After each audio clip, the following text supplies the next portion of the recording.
Feeding America, a fundraiser that met its first goal of $500 about a week ago. So we raised it to $1,000. If we do reach that $1,000, please don't let that stop you from donating through the link that is included in the description of this event, and we'll probably post it a bunch of times in the comments too. Every dollar that is donated provides 10 meals to people in need all across the country, which is pretty awesome. All of the actors you'll be hearing tonight are volunteering their time and their talent from the safety of their own homes. Many of them first met each other about 15 minutes ago when they first logged into this Zoom meeting. We want to thank them all for coming out or coming in to join us and helping out this really great cause. For more information about us, check out our website, zenithplayers.com. If you want to read with us in future projects, send us an email at casting@zenithplayers.com. We'll get you on board. We're currently reading a new Shakespeare script every Saturday night. It'll be Merry Wives of Windsor this Saturday, May 2nd. And this Monday, this past Monday, we began reading The Hound of the Baskervilles, a series that will continue next Monday with chapters 3 and 4. And now we're presenting these sonnets as written. We hope you'll appreciate the beauty of Shakespeare's language, as well as how much language has changed in 400 years. Whether you can donate to the fundraiser, share the link with friends, or are just here to hear some classic sonnets, we want to thank you for being here. Now, please enjoy our Sonnet Slam featuring Claire Bohannock, Sean Buckley, David Chalanandana, Estelle Clark, Megan Coates, Juliana Frasca, Jessica Galen, Andrew Gellos, Robin Heisel, Garrett Hicks, Emily Hood, Caitlin Jurowitz, Dan Kostelik, also known as your friendly neighborhood Shakespeare, to whom we thank for hosting us and allowing us to broadcast on his page. Check his page out. It's Shakespeare Approves, Your Friendly Neighborhood Shakespeare on Facebook. Also featuring George Levine, Debbie Lockwood, Rebecca Martin, Lane McCabe, Zandali Montero, Bill Nutt, Christian Recca, myself, TJ Reisner, Lorraine Ruth Rosenberg, Shakira Searle, Marissa Schlichtman, Noah Stanzione, Suze Stone, Joseph Sullivan, Shannon Twitty, Erica Vieira, Gwen Work, and Andrew Weinstein. Please enjoy.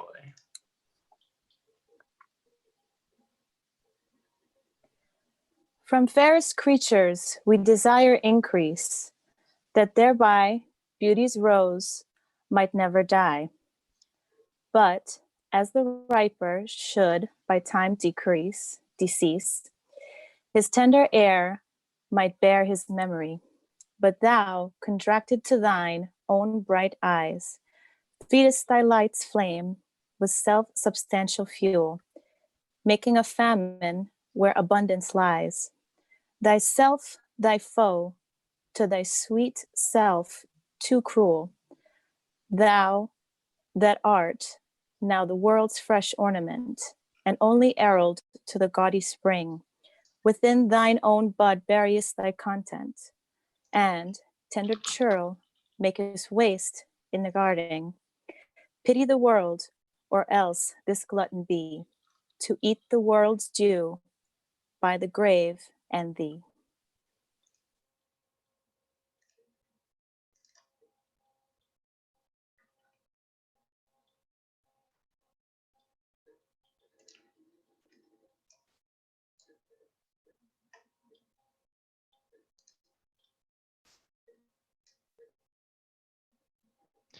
When 40 winters shall besiege thy brow, and dig deep trenches in thy beauty's field, thy youth's proud livery, so gazed on now, will be a tattered weed of small worth held. Then being asked where all thy beauty lies, where all the treasure of thy lusty days, to say within thine own deep sunken eyes were an all-eating shame and thriftless praise. How much more praise deserved thy beauty's use, if thou couldst answer, this fair child of mine shall sum my count and make my old excuse, proving his beauty by succession thine. This were to be new made when thou art old, and see thy blood warm when thou feelst it cold.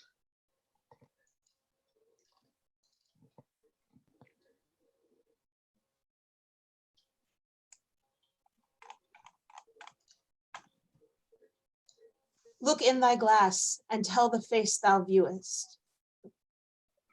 Now is the time that face should form another, whose fresh repair is now thou not renewest. Thou dost beguile the world, unbless some mother. For where is she so fair whose uneared womb disdains the tillage of thy husbandry? Or who is he so fond will be the tomb of his self-love to stop posterity?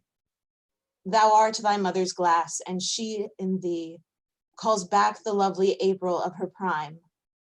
So thou through windows of thine age shalt see, despite of wrinkles, this thy golden time. But if thou live remembered not to be, die single, and thine image dies with thee.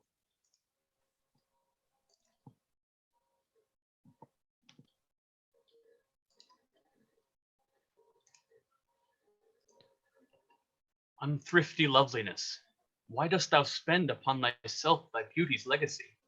Nature's bequest gives nothing, but doth lend, and being frank, she lends to those are free.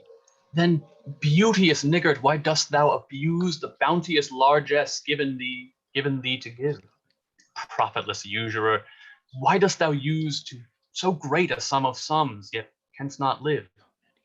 For having traffic with thyself alone, thou of thyself thy sweet self dost deceive.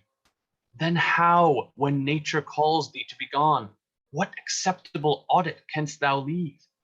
Thy unused beauty must be tuned with thee, which used lives the executor to be.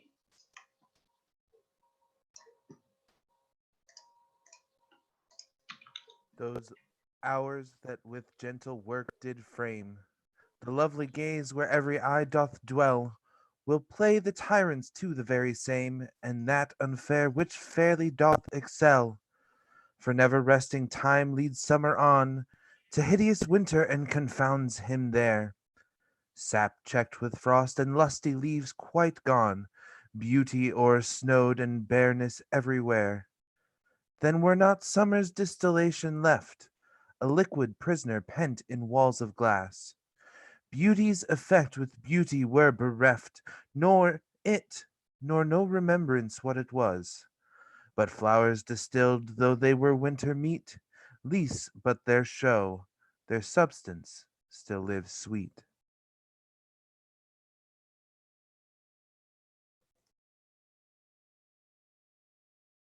Then let not winter's ragged hand deface in thee thy summer. Ere thou be distilled, make some sweet vial, treasure thou some place with beauty's treasure ere it be self-killed. That use is not forbidden usury, which happies those that pay the willing loan. That's for thyself, to breed another thee, or 10 times happier, be it 10 for 1. 10 times thyself were happier than thou art. If 10 of thine 10 times refigured thee, then what could death do if thou shouldest depart, leaving thee living in posterity? Be not self-willed, for thou art much too fair to be death's conquest and make worms thine heir.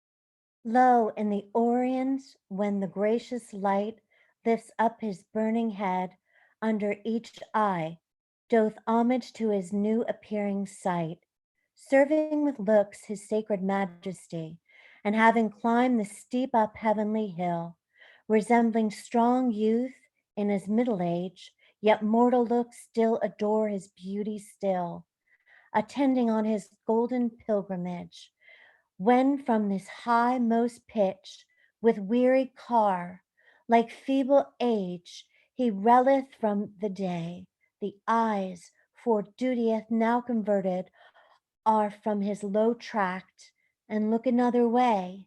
So thou thyself outgoing in thy noon, unlooked on digest, unless thou get a son.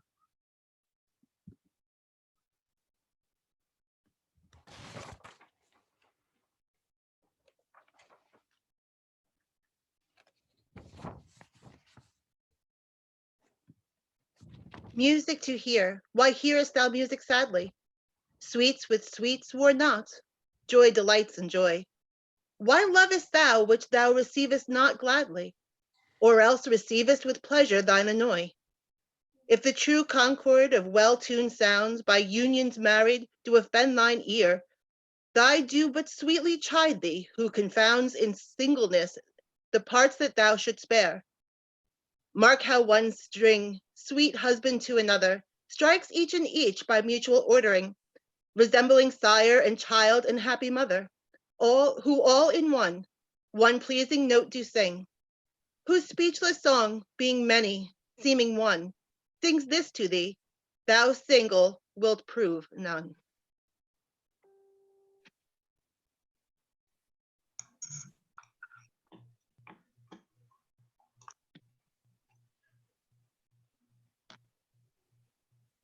Is it for fear to wet a widow's eye that thou consumest thyself in single life? Oh, if thou issueless shall hap to die, the world will wail thee like a makeless wife. The world will be thy widow and still weep that thou no form of thee hast left behind, when every private widow well may keep by children's eyes her husband's shape in mind. Look what an unthrift in the world doth spend, shifts but his place, for the world still enjoys it. But beauty's waste hath in the world an end, and kept unused the user so destroys it. No love toward others in that bosom sits, that on himself such murderous shame commits.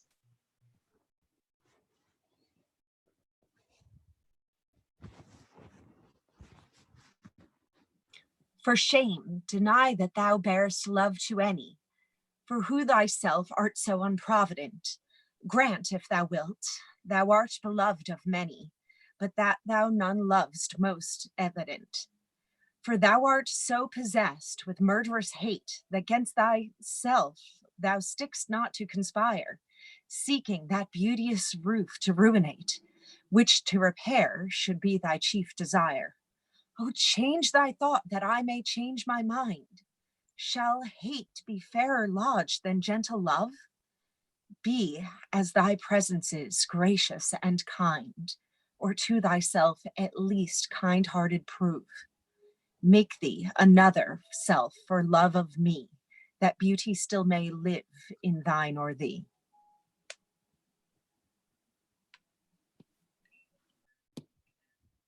As fast as thou shalt wane, so fast thou growst in one of thine from which thou departst. And that fresh blood which youngly thou bestow'st, thou mayst call thine when thou from youth convertst. Herein lives wisdom, beauty, and increase. Without this folly, age, and cold decay, if all were minded so, the time should cease, and 80 years would make the world away. Let those whom nature hath not made for store, harsh, featureless, and rude, barrenly perish.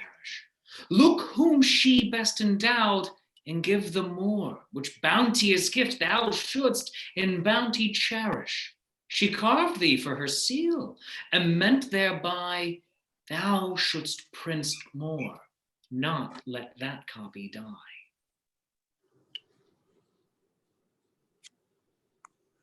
When I do count the clock that tells the time, and see the brave day sunk in hideous night, when I behold the violent past prime, and sable curls, all silvered or with white, when lofty trees I see barren of leaves, which erst from heat did canopy the herd, and summer's green all girded up in sheaves, borne on the bier with white and bristly beard, then of thy beauty do I question make, that thou among the wastes of time must go, since sweetened beauties do themselves forsake and die as fast as they see others grow, and nothing's gainst time's scythe can make difference, save breed to brave him when he takes thee hence.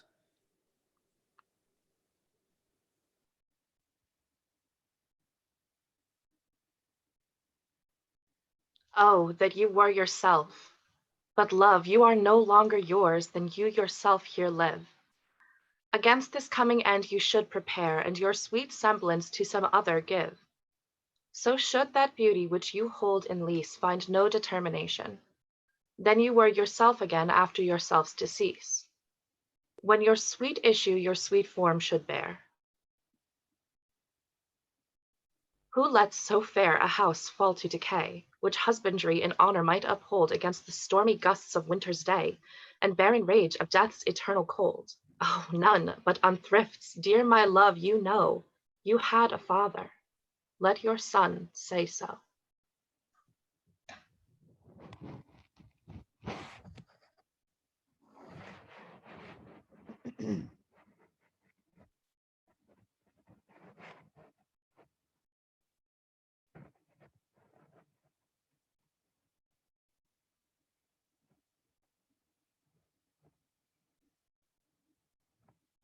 Not from the stars do I my judgment pluck, and yet methinks I have astronomy. But not to tell of good or evil luck, of plagues, of deaths, or seasons' quality. Nor can I fortune to brief minutes tell, pointing to each his thunder, rain, and wind, or say with princes, if it shall go well. But oft predict that I am in heaven find. But from thine eyes my knowledge I derive, and constant stars, in them I read such art as truth and beauty shall together thrive. If from thyself to store thou wouldest convert, or else of thee this I prognosticate, thy end is truth's and beauty's doom and fate.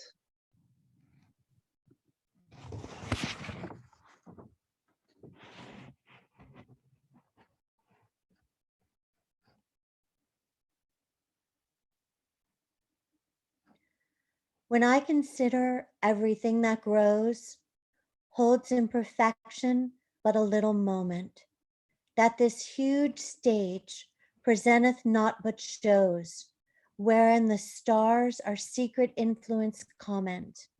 When I perceive that men, as plants increase, cheered and checked even by the self same sky, vault in their youthful sap at height decrease, and wear their brave state out of memory. Then the conceit of this inconstant stay sets you rich in youth before my sight, where wasteful time debateth with decay. To change your day of youth to sullied night, and all in war with time for love of you, and he takes from you, I engraft you anew.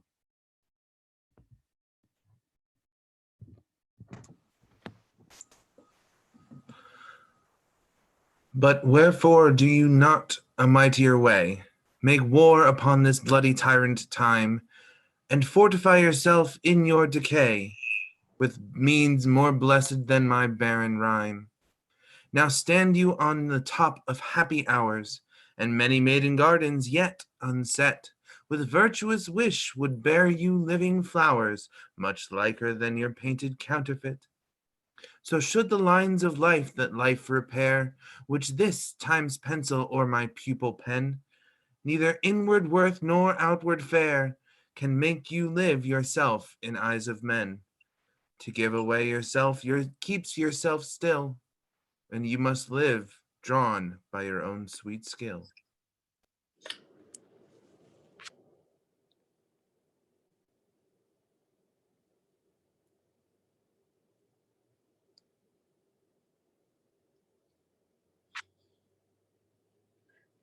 Who will believe my verse in time to come, if it were filled with your most high deserts? Though yet heaven knows it is but as a tomb, which hides your life and shows not half your parts. If I could write the beauty of your eyes, and in fresh numbers number all your graces, the age to come would say, this poet lies. Such heavenly touches ne'er touched ne'er touched earthly faces, so should my papers, yellowed with their age, be scorned like old men of less truth than tongue, and your true rights be termed a poet's rage, and stretched meter of an antique song. But were some child of yours alive that time, you should live twice in it and in my rhyme.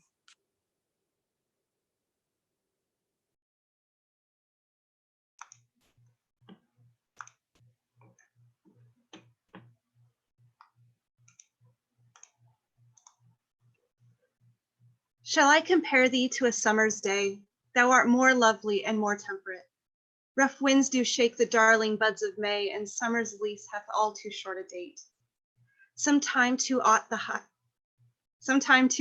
eye of heaven shines, and often is his gold complexion dimmed, and every fair from fair sometime declines, by chance or nature's changing course untrimmed.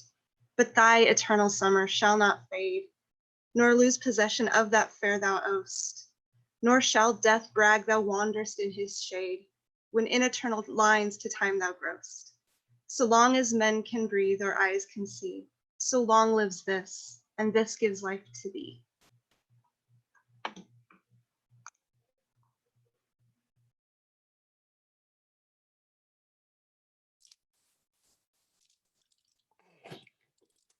Devouring time. Blunt thou the lion's paws, and make the earth devour her own sweet brood. Pluck the keen teeth from the fierce tiger's jaws, and burn the long-lived phoenix in her blood. Make glad and sorry seasons as thou fleest, and do whate'er thou wilt, swift-footed time, to the wide world and all her fading sweets. But I forbid thee one most heinous crime. O carve not with thy hours my love's fair brow, nor draw no lines there with thine antique pen. Him in thy course untainted do allow, for beauty's pattern to succeeding men. Yet do thy worst, old time, despite thy wrong. My love shall in my verse ever live long.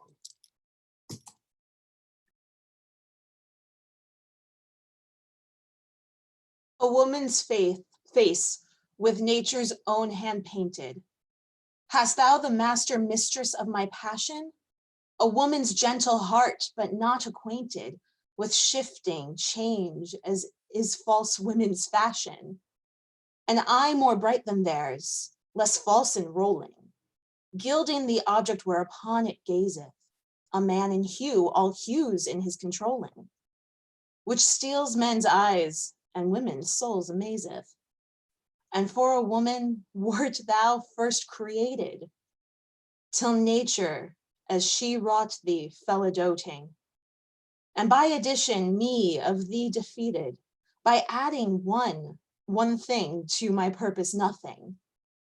But since she pricked thee out of woman's pleasure, mine be thy love, and thy love's use their treasure.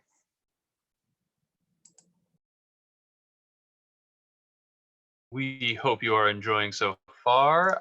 First, before we continue, a quick word about Feeding America. Feeding America is the largest hunger relief organization in the United States. Through a network of 200 food banks and 60,000 food pantries and meal programs, they provide meals to more than 40 million people each year.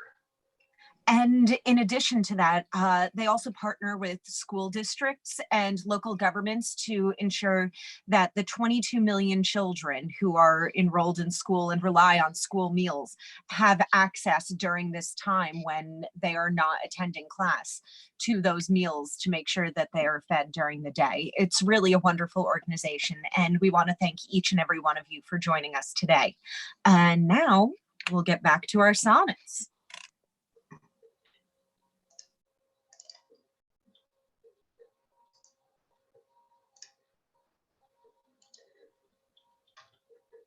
So is it not with me as with that muse, stirred by a painted beauty to his verse?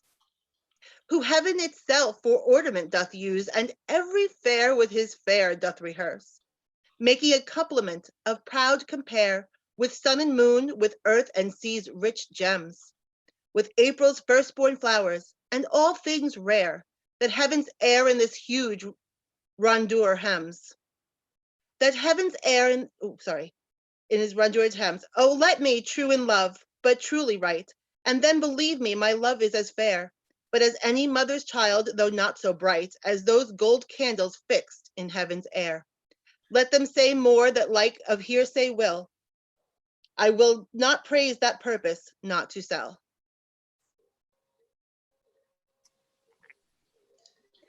My glass shall not persuade me I am old, so long as youth and thou are of one date. But when in these times furrows I behold, then look I death make days should expiate. For all that beauty that doth cover thee is but the seemingly remnant of my heart, which in thy breast doth live as thine in me. How can I then be elder than thou art? Oh, therefore, love, be of thyself so weary, as I, not for myself, but for thee will, bearing thy heart, which I will keep so cheery, as tender nurse her babe from faring ill.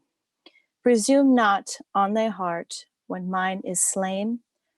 Thou givest me thine, not to give back again.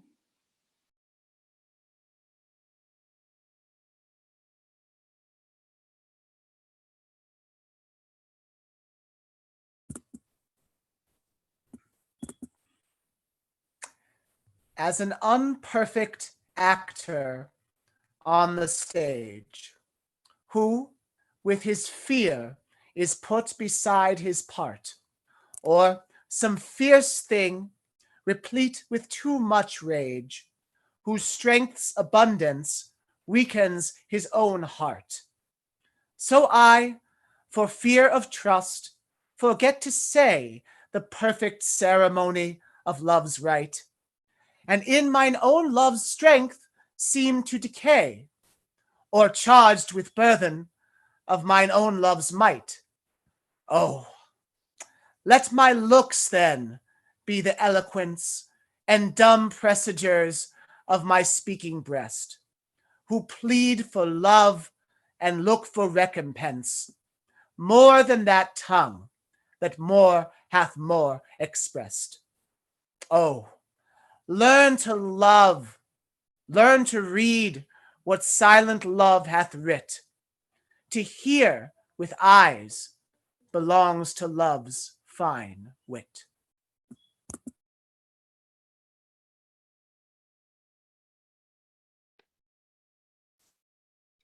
Mine eye hath played the painter, and have steeled thy beauty's form in table of my heart. My body is the frame wherein 'tis held, and perspective it is best painter's art.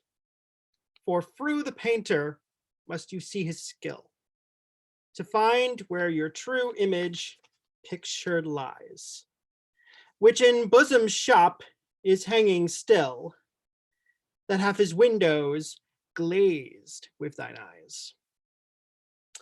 Mine eyes have drawn thy shape, and thine for me are windows to my breast, where through the sun delights to peep, to gaze therein on thee.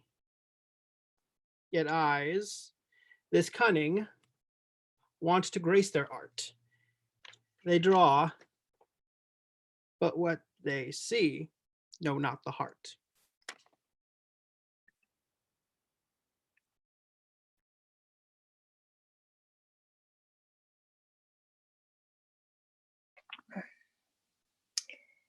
Let those who are in favor with their stars, the public honor and proud titles boast.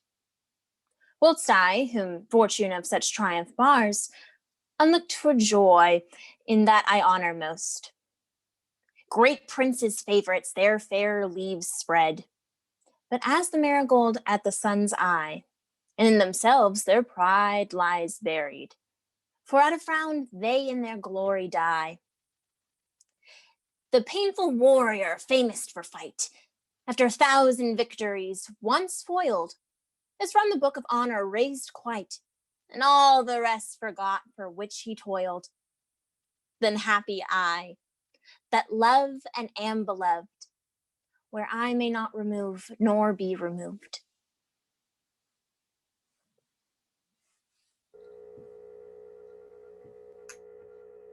Lord of my love, to whom in vassalage thy merit hath my duty strongly knit, to thee I send this written embassage, to witness duty, not to show my wit.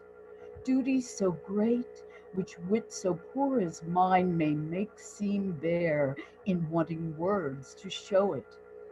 But that I Hope some good conceit of thine in thy soul's thought, all naked, will bestow it, till whatsoever star that guides my moving points on me graciously with fair aspect, and puts apparel on my tottered loving to show me worthy of thy sweet respect. Then may I dare to boast how I do love thee. Till then, not to show my head where thou mayst prove me.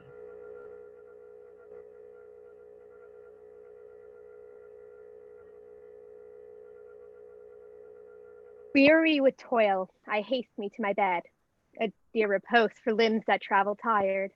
But then begins a journey in my head to work my mind when body's work expires. For then my thought from far I abide, intend a zealous pilgrimage to thee, and keep my drooping eyelids open wide, looking on darkness that the blind do see. Save that my soul's imaginary sight present thy shadow to my sightless view, which, like a jewel hung in ghastly night, makes the dark night beauteous and your whole face new. Though thus by day by limb, by night by mind, to thee and to myself no quiet find.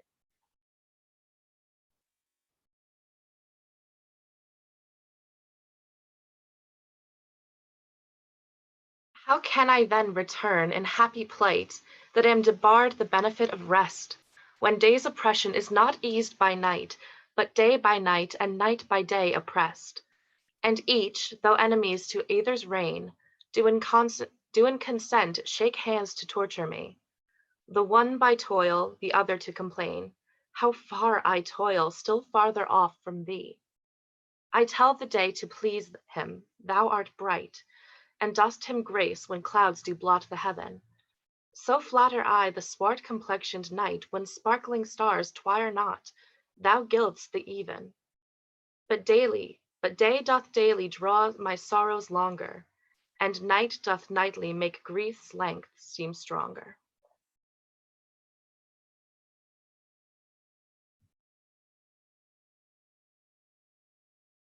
When in disgrace with fortune and men's eyes, I alone beweep my outcast state, and trouble deaf heaven with my bootless cries, and look upon myself and curse my fate, wishing me like to one more rich in hope, featured like him with friends possessed, desiring this man's art and that man's scope, with what I most enjoy contented least. Yet in these thoughts, myself almost despising, haply I think on thee, and then my state, like to the lark at break day arising from some earth, sings hymns at heaven's gate. For thy sweet love remembered such wealth brings, and then I score to change my state with kings.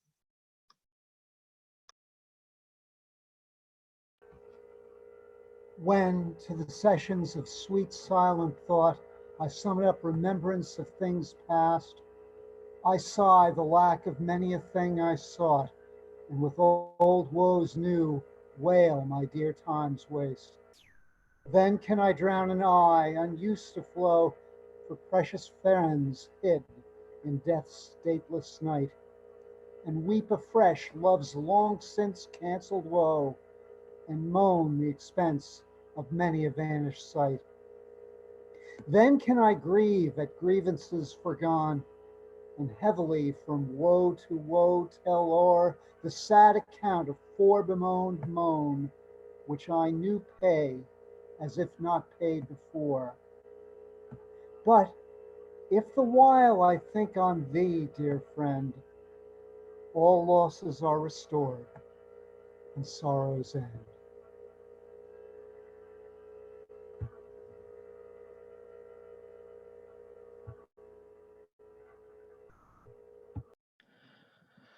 Thy bosom is endeared with all hearts, which I by lacking have supposed dead. And there reigns love and all love's loving parts, and all those friends which I thought buried. How many a holy and obsequious tear hath dear religious love stol'n from mine eye, as interest of the dead which now appear, but things removed that hidden in thee lie. Thou art the grave where buried love doth live, hung with the trophies of my lovers gone, who all their parts of me to thee did give, that due of many now is thine alone. Their images I loved I view in thee, and thou, all they, hast all the all of me.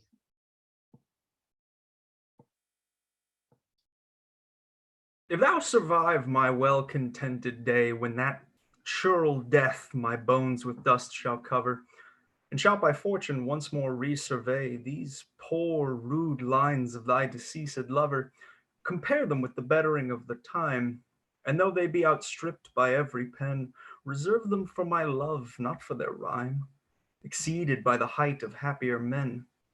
Oh, then vouchsafe me but this loving thought. Had my friend's muse grown with this growing age, a dearer birth than this his love had brought, to march in ranks of better equipage. But since he died, and poets better prove, theirs for their style I'll read, his for his love.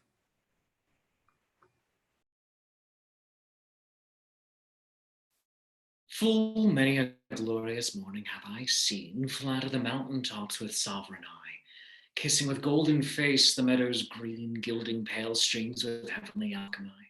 Anon permit the basest clouds to ride with ugly wrack on his celestial face, and from the forlorn world his visage hides, stealing unseen to west with this disgrace. Even so my sun one early morn did shine with all triumphant splendor on my brow. But alack, he was but 1 hour mine. The region cloud hath masked him from me now. Yet him for this my love no whit disdaineth. Suns of the world may stain where heaven's sun staineth.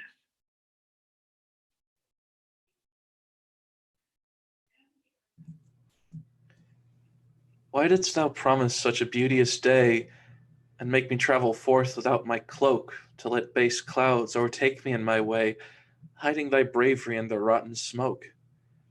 'Tis not enough that through the cloud thou break, to dry the rain on my storm-beaten face, for no man well of such a salve can speak, that heals the wound, and cures not the disgrace. Nor can thy shame give physic to my grief, though thou repent, yet I still have the loss. The offender's sorrow lends but weak relief to him that bears the strong offense's cross. But those tears are pearl which thy love sheds. They are rich and ransom all ill deeds.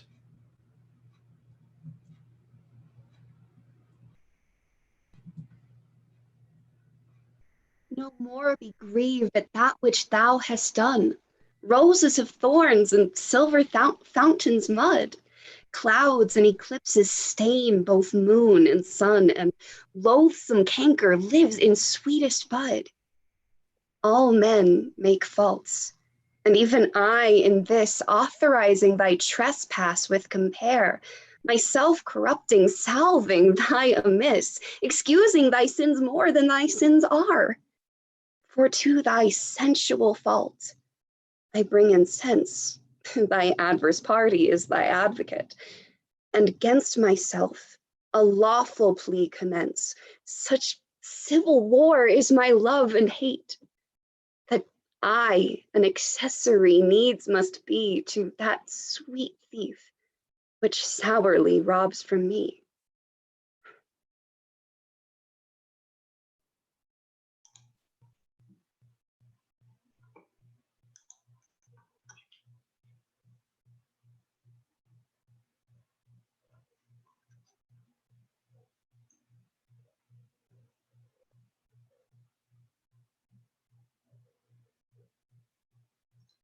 Let me confess that we two must be twain, although our undivided loves are one.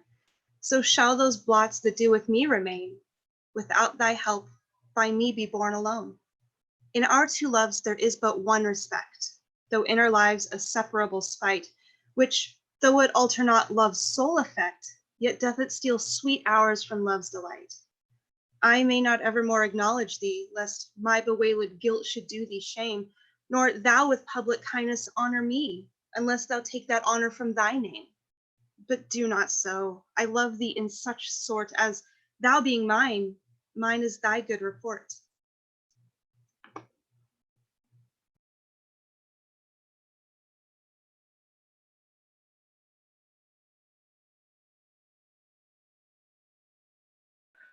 When most I wink, then do mine eyes see best, for all the day they view things unrespected. But when I sleep, in dreams they look on thee, and darkly bright are bright and dark directed. Then now to show happy show to the clear day with thy much clearer light. When to unseeing eyes thy shade shine so, how would I say mine eyes be blessed, made by looking on thee in living day? When in dead night thy fair and perfect shade, though heavy sleep on sightless eyes doth stay. Thy days are night to see till I see thee, and night's bright days when dreams do show thee me.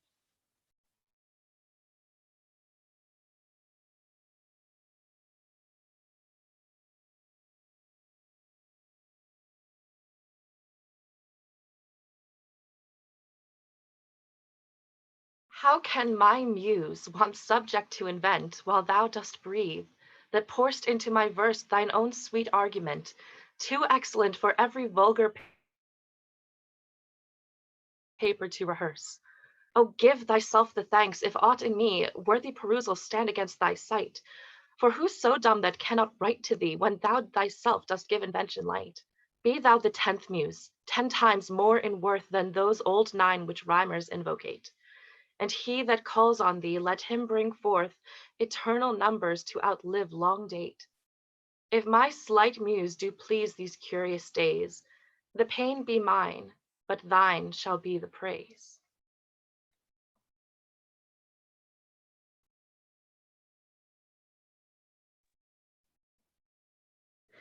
Oh, how thy worth with manners may I sing, when thou art all the better part of me? What can mine own praise to mine own self bring? And what is't but mine own when I praise thee? Even for this, let us divided live, and our dear love lose the name of single one, that by this separation I may give that due to thee which thou deservest alone. O absence, what a torment wouldst thou prove, were it not thy sour leisure gave sweet leave to entertain the time with thoughts of love, which time and thoughts so sweetly dost deceive, and that thou teachest how to make one twain, by praising him here who doth hence remain.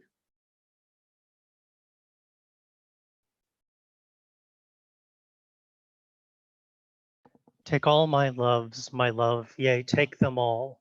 What hast thou then more than thou hadst before? No love, my love, that thou mayst true love call. All mine was thine before thou hadst this more. Then if for my love thou my love receivest, I cannot blame thee for my love thou usest.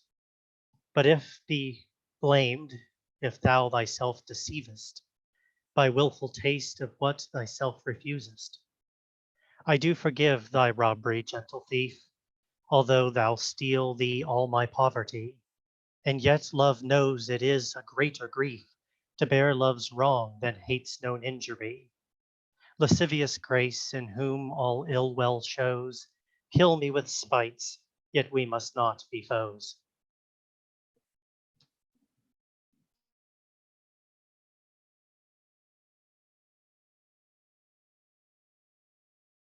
In the face of these current challenges, the Feeding America network of food banks is uniquely positioned to help people who need it most.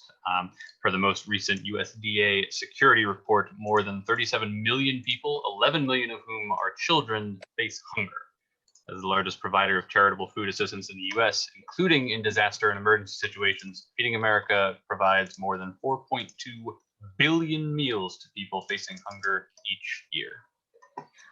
Right now, Feeding America has launched the COVID-19 Response Fund. And in addition to doing what they typically do with assisting food banks, they've been faced with several challenges, including making sure that there are secure drive-through locations and contactless pickup abilities for people that are both volunteering for the organization and people that are on the receiving end of these necessary food boxes. So it's very important that they are able to make sure that everyone remains safe and that they can continue to operate to the best of their abilities during this time. So thank you so much for joining us.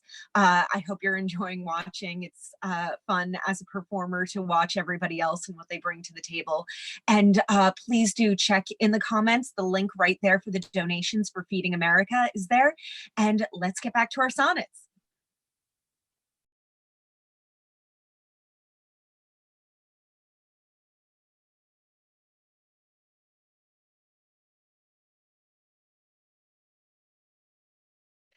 Those pretty wrongs that liberty commits, when I am sometimes absent from thy heart.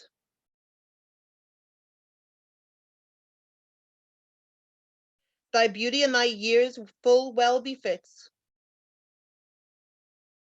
for still temptation follows where thou art.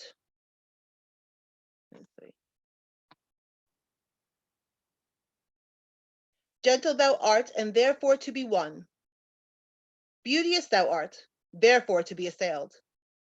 And when a woman woos, what woman's son will sourly leave her till he hath prevailed? Ay me, but yet thou might sayest, seat forbear, and chide thy beauty and thy straying youth, who lead thee in their riot even there, where thou art forced to break a twofold truth. Hers by the beauty tempting her to thee, thine by thy beauty being false to me.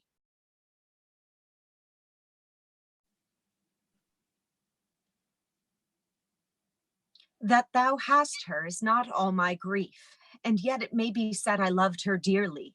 That she hath thee is of my wailing chief, a loss in love that touches me more nearly. Loving offenders, thus I will excuse ye. Thou dost love her because thou knowest I love her, and for my sake even so doth she abuse me. Suffering my friend for my sake to approve her. If I lose thee, my loss is my love's gain, and losing her, my friend hath found that loss. Both find each other, and I lose both twain, and both for my sake lay on me this cross. But here's the joy, my friend and I are one. Sweet flattery, then she loves but me alone.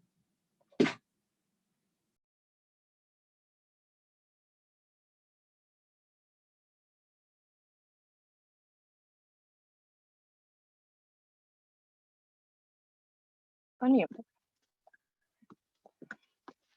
But do they work to steal thy say for longer than thy love will stay?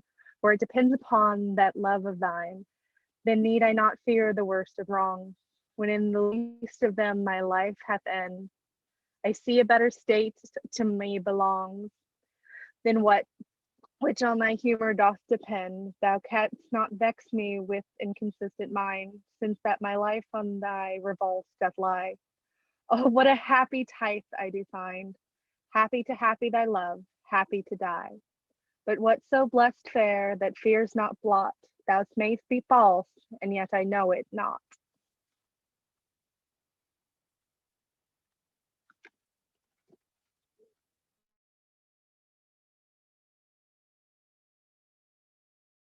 If the dull substance of my flesh were thought, injurious distance should not stop my way.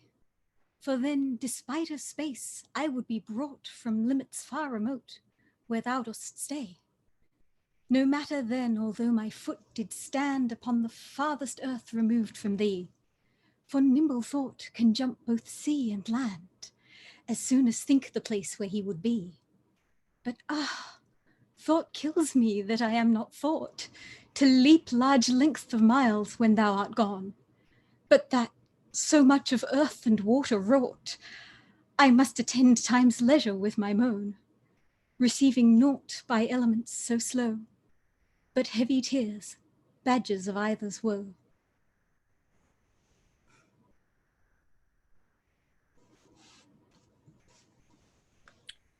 The other two, slight air and purging fire, both with thee wherever I abide.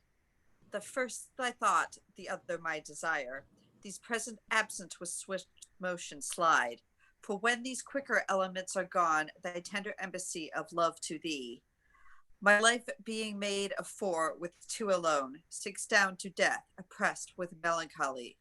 Until life's composition be recurred by those swift messengers returned from thee, who would even now come back again, assured of thy fair health, recounting it to me. This told I joy, but then no longer glad, for them back again in strait grow sad.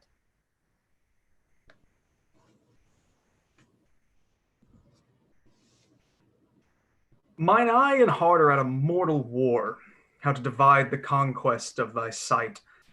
Mine eye, my heart, thy picture sight would bar. My heart, mine eye, the freedom of that right. My heart doth plead that thou in him dost lie, a closet never pierced with crystal eyes. But the defendant doth that plea deny, and says in him thy fair appearance lies. To decide this title is impaneled a quest of thoughts, all tenants to the heart, and by their verdict is determined the clear eye's moiety and the dear heart's part. As thus, mine eye's due is thine outward part, and my heart's right, thine inward love of heart.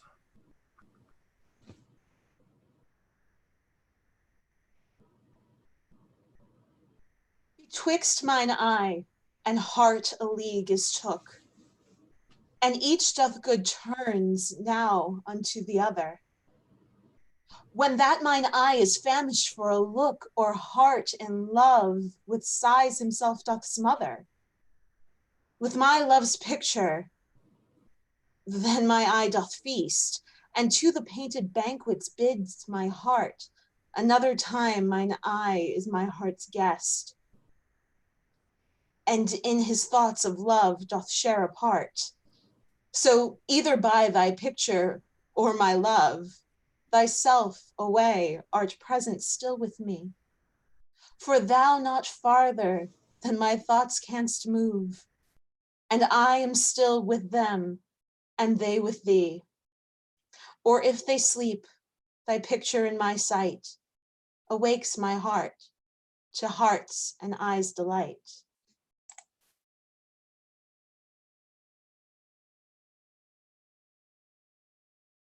How careful was I when I took my way, each trifle under truest bars to thrust, that to my use it might unused stay, from hands of falsehood, in sure wards of trust.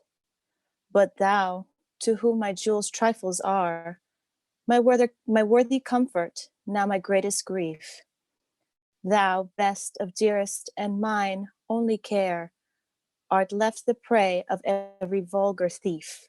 Thee have I not locked up in any chest, save where thou art not, though I feel thou art. Within the gentle closure of my breast, from whence at pleasure thou mayest come and part, and even thence thou wilt be stolen, I fear, for truth proves thievish for a prize so dear.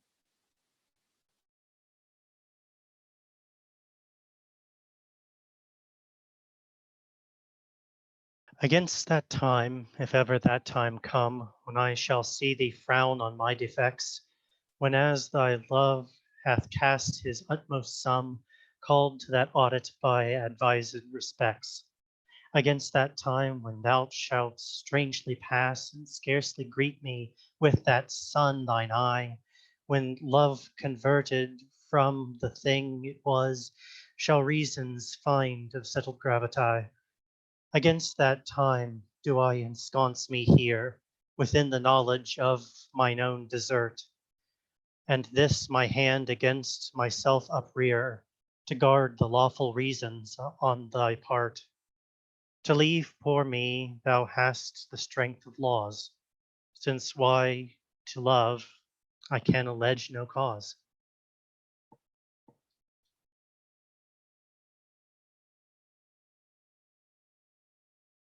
How heavy do I journey on the way, when what I seek my weary travels end doth teach that ease and that repose to say, thus far the miles are measured from thy friend. The beast that bears me, tired with my woe, plods dully on to bear that weight in me. As if by some instinct the wretch did know his rider loved not speed, being made from thee. The bloody spur cannot provoke him on, that sometimes anger thrusts into his hide, which heavily he answers with a groan more sharp to me than spurring to his side. For that same groan doth put this in my mind, my grief flies onward, and my joy behind.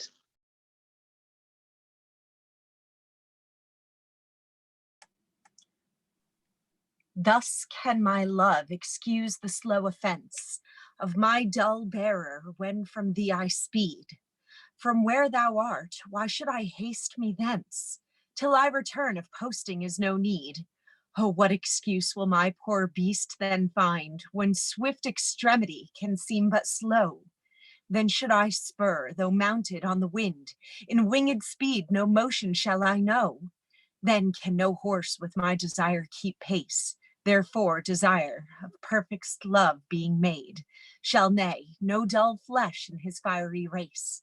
But love, for love, thus shall excuse my jade. Since from thee going, he went willful slow, towards thee I'll run, and give him leave to go. So am I as the rich, whose blessed key can bring him to his sweet uplocked treasure, the which he will not every hour survey, for blunting the fine point of seldom pleasure. Therefore are feasts so solemn and so rare, since seldom coming in the long year set, like stones of worth they thinly placed are, or captain jewels in the carcanet. So is the time that keeps you as my chest, or as the wardrobe which the robe doth hide, to make some special instant special blessed by new unfolding his imprisoned pride. Blessed are you, whose worthiness gives scope, being had to triumph, being lacked to hope.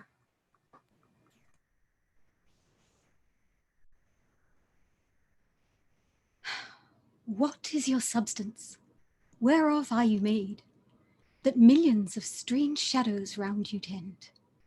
Since every one hath, every one shade, and you but one can every shadow lend.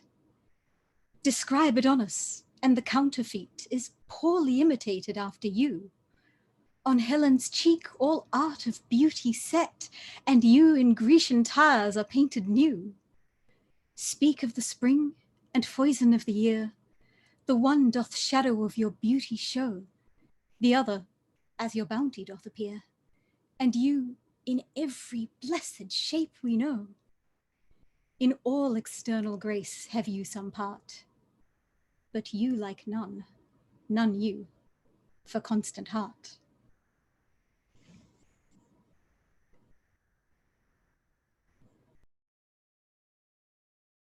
Oh, how much more doth beauty beauteous seem by that sweet ornament which truth doth give.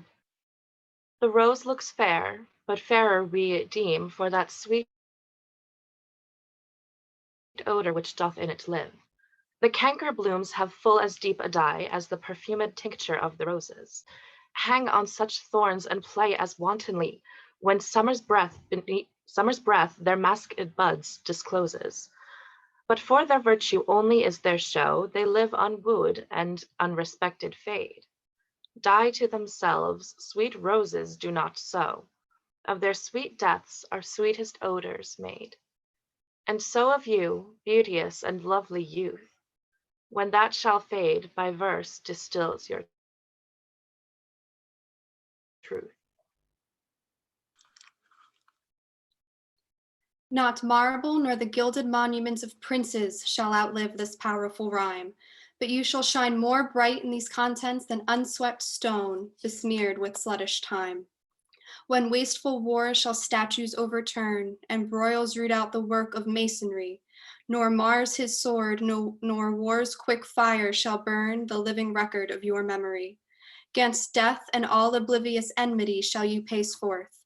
Your praise shall still find room even in the eyes of all posterity that wear this world out to the ending doom. So till the judgment that yourself arise, you live in this and dwell in lovers' eyes.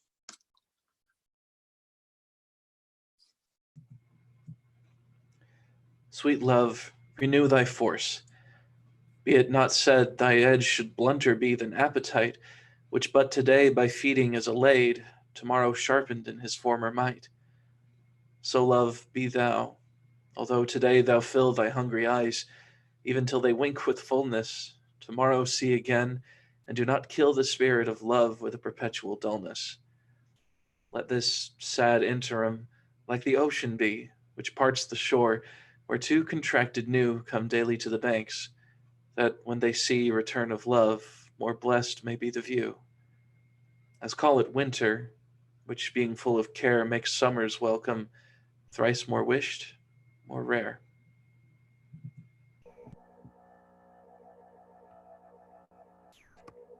Being your slave, what should I do but tend upon the hours and times of your desire? I have no precious time at all to spend, nor services to do, till you require. Nor dare I chide the world without end hour, whilst I, my sovereign, watch the clock for you. Nor think the bitterness of absence sour, when you have bid your servant once adieu. Nor dare I question with my jealous thought where you may be, or your affairs suppose, but like a sad slave, stay and think of naught save where you are, how happy you make those. So true a fool is love, that in your will, though you do anything, he thinks no ill.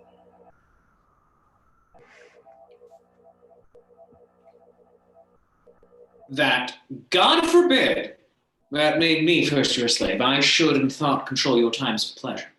Or at your hand the account of hours to crave, being your vassal, bound to stay your leisure.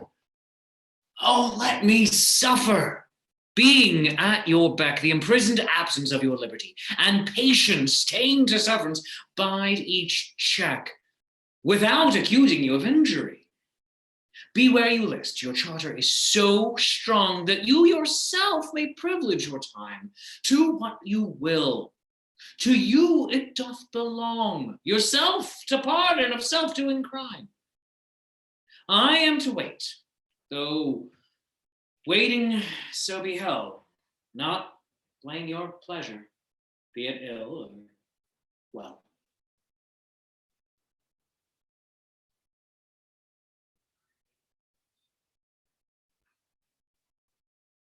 If there be nothing new, but that which is hath been before, how are our brains beguiled, which laboring for invention bear amiss the second burthen of a former child? Oh, that record could, with a backward look, even of 500 courses of the sun, show me your image in some antique book, since mind at first in character was done, that I might see what the old world could say to this composed wonder of your frame, whether we are mended, or where better they, or whether revolution be the same.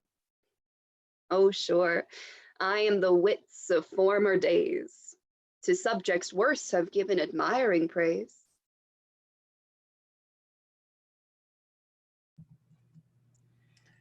Like as the waves make towards the pebbled shore, so do our minutes hasten to their end.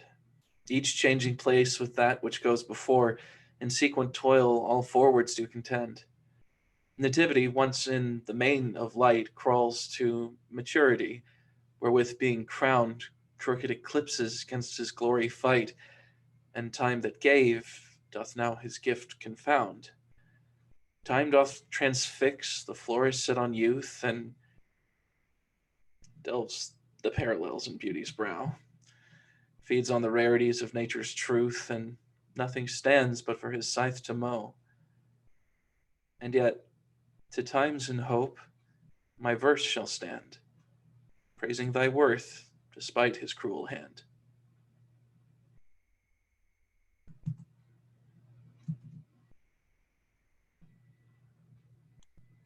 Is it thy will thy image should keep open my heavy eyelids to the weary night?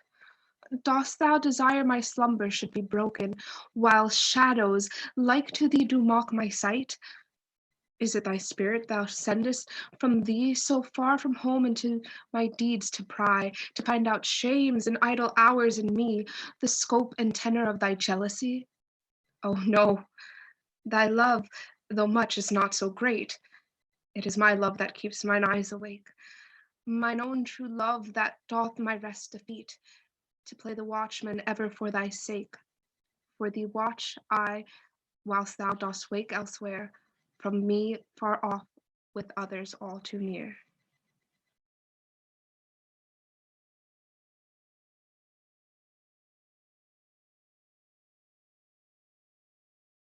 Sin of self-love possesseth all mine eye, and all my soul, and all mine every part. And for this sin there is no remedy. It is so grounded inward in my heart. Methinks no face so gracious is as mine, no shape so true, no truth of such account. And for myself mine own worth do define, as I all other in all worth surmount.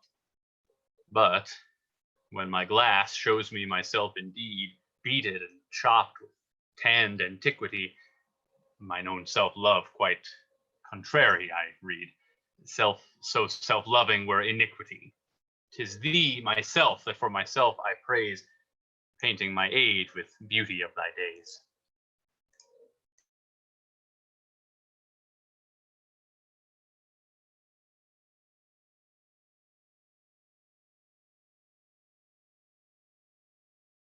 Against my love shall be as I am now, with time's injurious hand crushed and o'erworn, when hours have drained his blood and filled his brow with lines and wrinkles, when his youthful morn hath travelled on to age's steepy night, and all those beauties whereof now he's king are vanishing or vanished out of sight, stealing away the treasure of his spring. For such a time do I now fortify against confounding age's cruel knife, that he shall never cut from memory my sweet love's beauty, though my lover's life.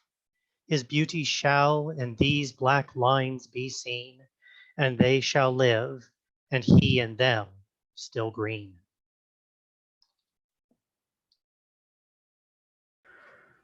When I have seen by time's fell hand defaced the rich proud cost of outworn buried age, when sometime lofty towers I see down raised, and brass eternal slave to mortal rage, when I have seen the hungry ocean gain advantage on the kingdom of the shore, and the firm soil win of the watery main, increasing store with loss and loss with store, when I have seen such interchange of state, or state itself confounded to decay, Bruin hath taught me thus to ruminate.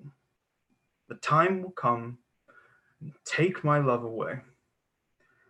This thought is as a death which cannot choose but weep to have that which it fears to lose.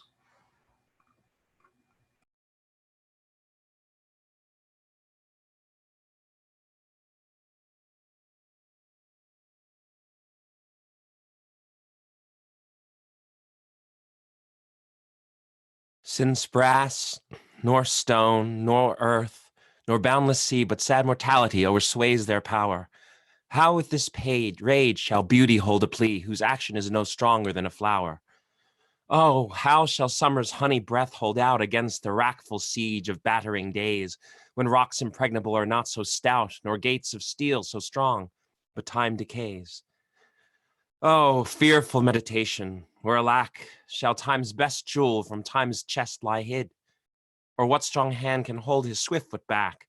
Or who his spoil or beauty can forbid? Oh, none, unless this miracle have might, that in black ink my love might still shine bright.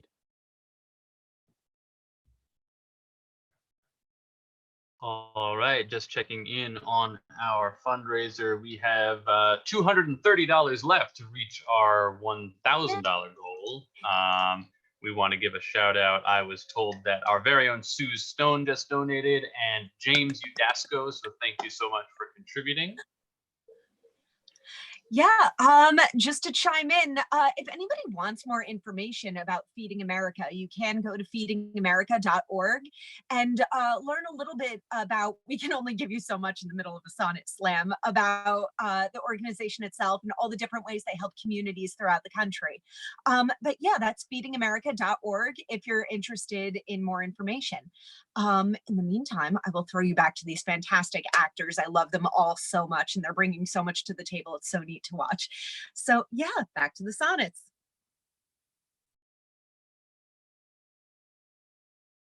Tired with all these, for restful death I cry, as to behold desert a beggar born, and needy nothing trimmed in jollity, and pursueth faith unhappily forsworn, and gilded honor shamefully misplaced, and maiden virtue rudely strumpeted, and right perfection wrongly disgraced, and strength by lipping sway disabled, and art made tongue-tied by authority, and folly, doctor-like, controlling skill, and simple truth miscalled simplicity, and captain good attending captain ill. Tired with all these, from these I would be gone, save that I die and leave my love alone.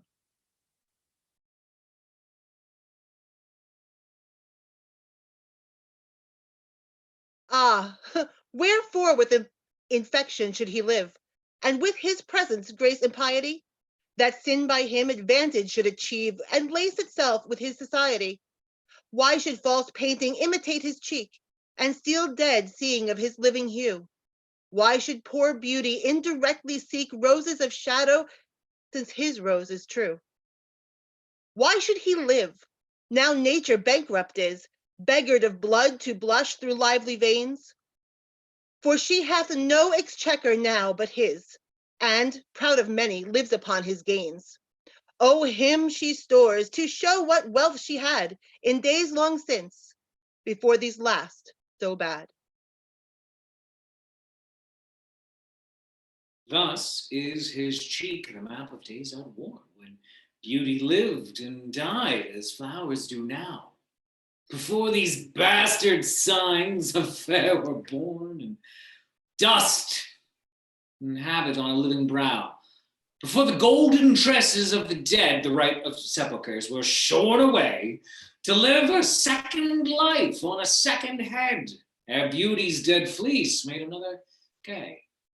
In him, those holy antique hours are seen, without all ornament itself and true, making no summer of another's green, robbing no old to dress his beauty new. And him, as for a map, doth nature store, to show false art what beauty was of yore.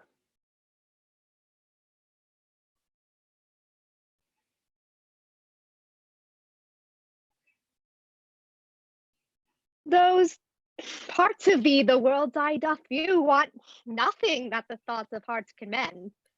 All tongues, the voice of soul that give thee that due, uttering bare truth, even so as those command. Thy outward thus with outward praise is crowned.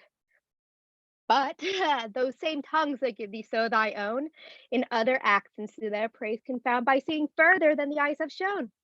They look into the beauty of thy mind, and that and guess they measure by thy deed, and trill their thoughts, although their eyes were kind. To thy fair flower add the rank smell of weed, and though thy odor matches not thy show, the soil is this, thou dost come and grow.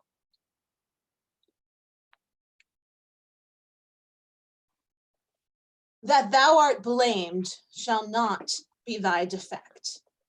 For slander's mark was ever yet the fair. The ornament of beauty is suspect, a crow that flies in heaven's sweetest air. So thou be good, slander doth but approve, thy worth the greater being wooed of time. For canker, vice, the sweetest buds doth love, and thou presentest a pure, unstained prime. Thou hast passed by the ambush of young days, either not assailed or victor being charged. Yet this thy praise cannot be so thy praise, to tie up envy evermore enlarged. If some suspect of ill masked not thy show, then thou alone kingdoms of hearts shouldst owe.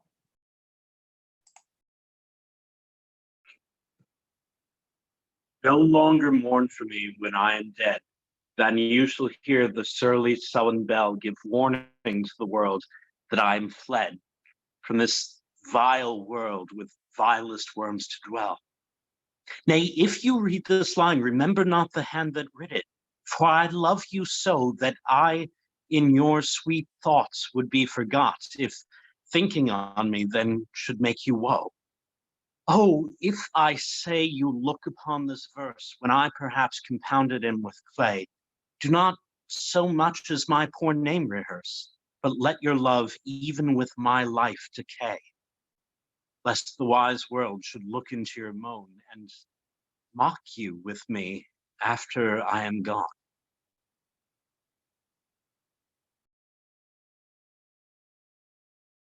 Oh, lest the world should task you to recite what merit lived in me, that you should love after my death. Dear love, forget me quite, for you and me can nothing worthy prove, unless you would devise some virtuous lie to do more for me than mine own desert, and hang more praise upon deceased I than niggard truth would willingly impart. Oh, lest your love may seem false in this, that you for love speak well of me untrue, my name be buried where my body is, and live no more to shame nor me nor you. For I am shamed by that which I bring forth, and so should you, to love things nothing worth.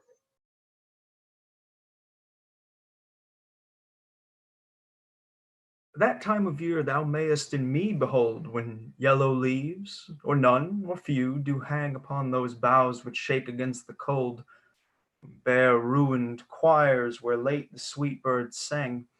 In me thou seest the twilight of such day, as after sunset fadeth in the west, which by and by black night doth take away, death's second self that seals up all in rest. In me thou seest the glowing of such fire, that on the ashes of his youth doth lie, as the deathbed whereon it must expire, consumed with that which it was nourished by. This thou perceivest, which makes thy love more strong, to love that well which thou must leave ere long.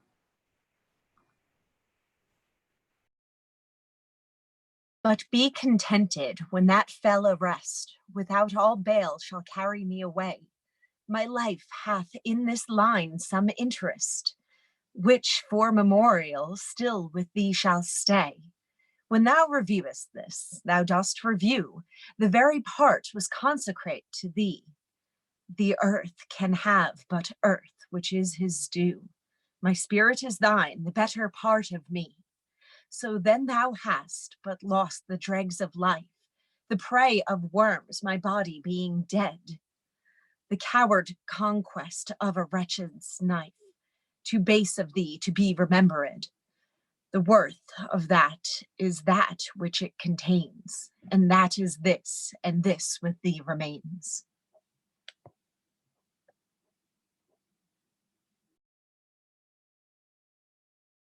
So are you to my thoughts as food to life, or as sweet season showers are to the ground. And for the peace of you I hold such strife as twixt a miser and his wealth is found. Now proud as an enjoyer and anon, doubting the filching age will steal his treasure. Now counting best be with you alone, then better that the world may see my pleasure. Sometime at full with feasting on your sight, and by clean starve for a look. Possessing or pursuing no delight, save what is had or must from you be took. Thus do I pine and surfeit day by day, or gluttoning on all or all away.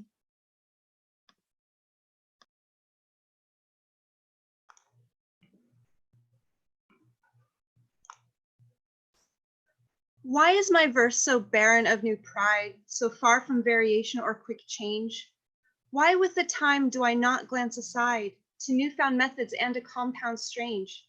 Why write I still all one, ever the same, and keep invention in a noted weed that every word doth almost tell my name, showing their birth and where they did proceed? Oh no, sweet love, I always write of you, and you and love are still my argument. So all my best is dressing old words new, spending again what is already spent. For as the sun is daily new and old, so is my love still telling what is told.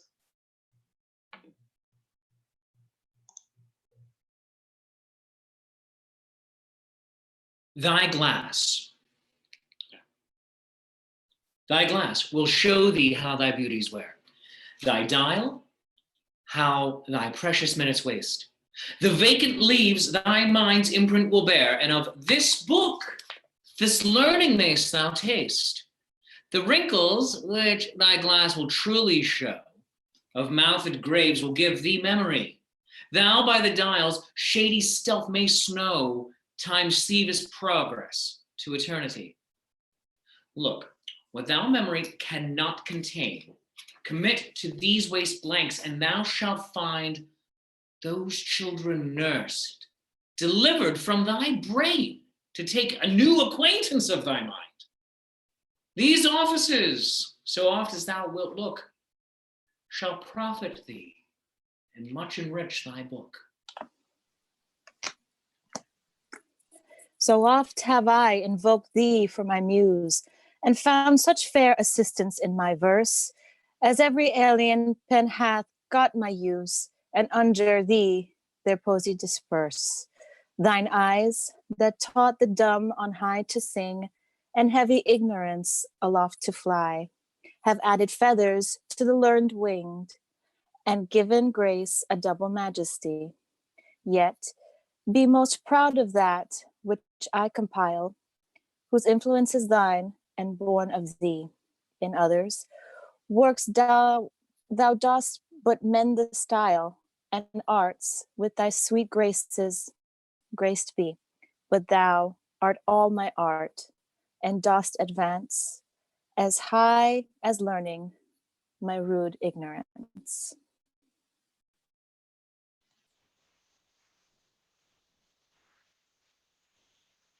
Whilst I alone did call upon thy aid, my verse alone had all thy gentle grace.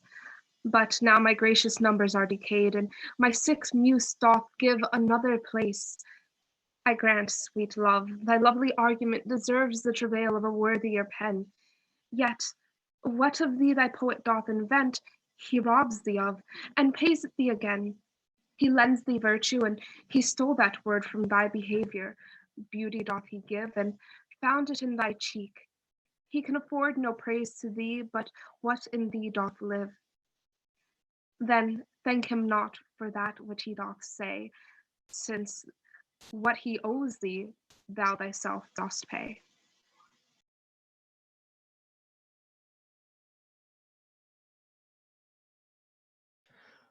Oh, how I faint when I of you do write, knowing a better spirit doth use your name, and in praise thereof spends all his might to make me tongue-tied speaking of your fame. But since your worth wide as the ocean is, the humble as the proudest sail doth bear, my saucy bark inferior far to his, on your broad main doth wilfully appear. Your shallowest help will hold me up afloat, whilst he upon your soundless deep doth ride, or being racked, I am a worthless boat, he of tall building and of goodly pride. Then if he thrive and I be cast away, the worst was this, my love was my decay.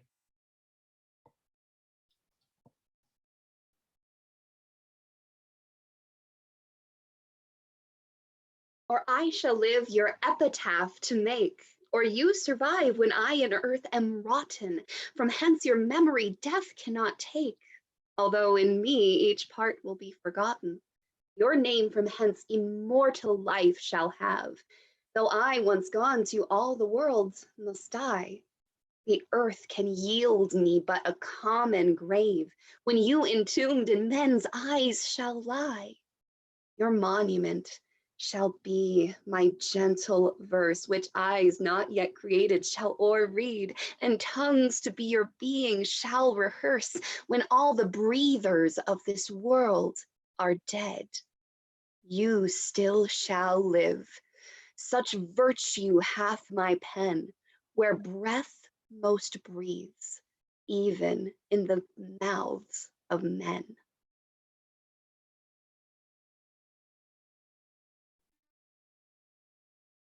I grant thou wert not married to my muse, and therefore mayest without attaint o'erlook the dedicated words which writers use of their fair subject, blessing every book.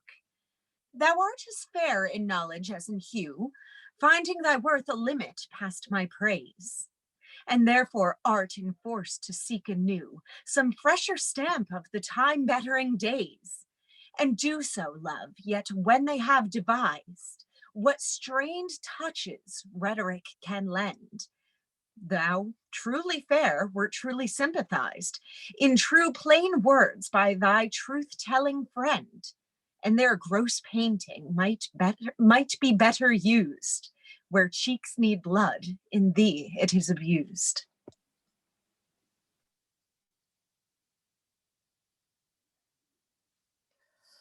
I never saw that you did painting need, and therefore to your fair no painting set.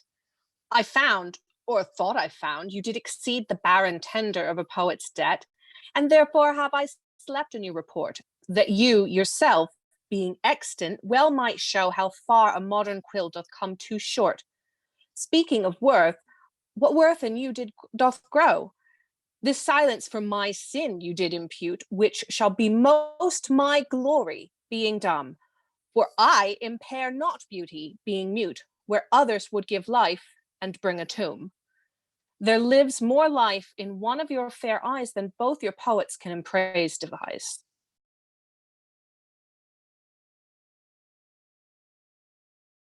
Who is it that says most which can say more than this rich praise that you alone are you, in whose confine immured is the store which should example where your equal grew?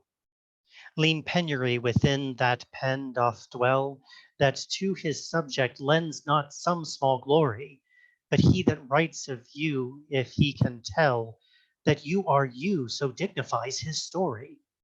Let him but copy what in you is writ, not making worse what nature made so clear, and such the counterpart shall fame his wit, making his style admired everywhere.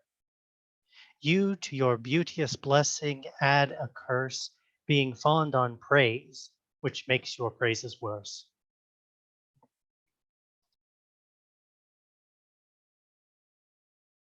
My tongue-tied muse in manners holds her still, while comments of your praise richly compiled. Reserve thy character with golden quill, and precious phrase by all muses filed. I think good thoughts, whilst others write good words, and like unlettered clerks still cry amen to every hymn that able spirits affords, in polished form of well-refined pen. Hearing you praised, I say, 'tis so, 'tis true, and to the most of praise add something more.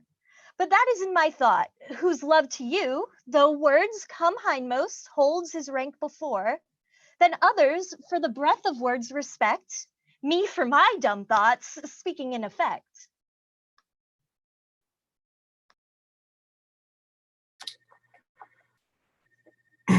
Was it the proud full sail of his great verse, bound for the prize of all too precious you, that did ripe that did ripe thoughts in my brain and hearse, making their tomb the womb wherein they grew? Was it his spirit, by spirits, taught to write, above a mortal pitch that struck me dead? No, neither he nor his compeers by night, giving him aid, my verse astonished. He nor that affable familiar ghost, which nightly gulls him with intelligence, as victors of my silence cannot boast. I was not sick of any fear from thence, but when your countenance filled up his line, then lacked I matter, that enfeebled mind. Farewell, thou art too dear for my possessing, and like enough thou know'st thy estimate. The charter of thy worth gives thee releasing, my bonds in thee are all determined. For how do I hold thee but by thy granting, and for that riches where is my deserving? The cause of this fair gift in me is wanting, and so my patent back again is swerving. Thyself thou gavest, thy own worth then not knowing, or me to whom thou gavest it else mistaking. So thy great gift upon this prison growing comes home again, on better judgment making. Thus have I had thee, as a dream doth flatter, in sleep a king, but waking no such matter.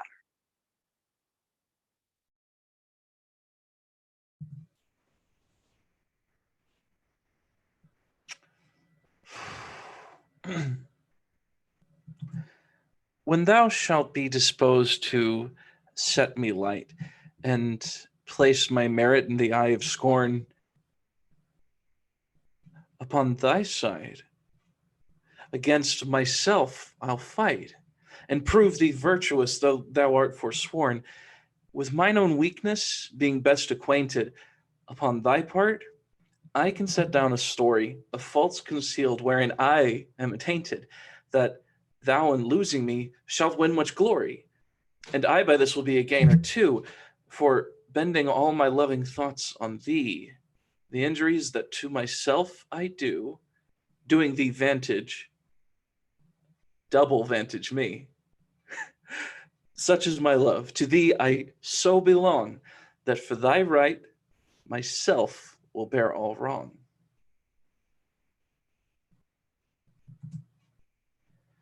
Say that thou didst forsake me for some fault, and I will comment upon that offense. Speak of my lameness, and I straight will halt against thy reasons, making no defense. Thou canst not, love, disgrace me half so ill to set a form upon desired change as I'll myself disgrace.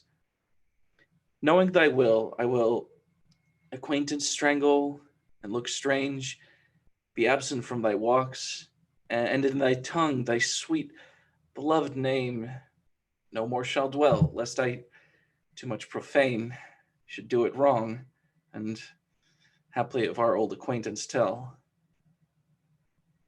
For thee, against myself I'll vow debate, for I must ne'er love him whom thou dost hate.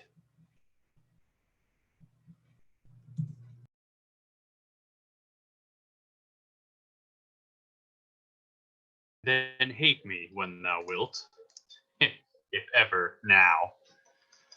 Now, while the world is bent my deeds to cross, join with the spite of fortune, make me bow, and do not drop in for an after loss. Do not, when my heart hath scaped this sorrow, come in the rearward of a conquered woe. Give not a windy night, a rainy morrow, to linger out a purposed overthrow. If thou wilt leave me, do not leave me last, when other petty griefs have done their spite. But in the onset come, so shall I taste at first the very worst of fortune's might, and other strains of woe, which now seem woe, compared with loss of thee, will not seem so.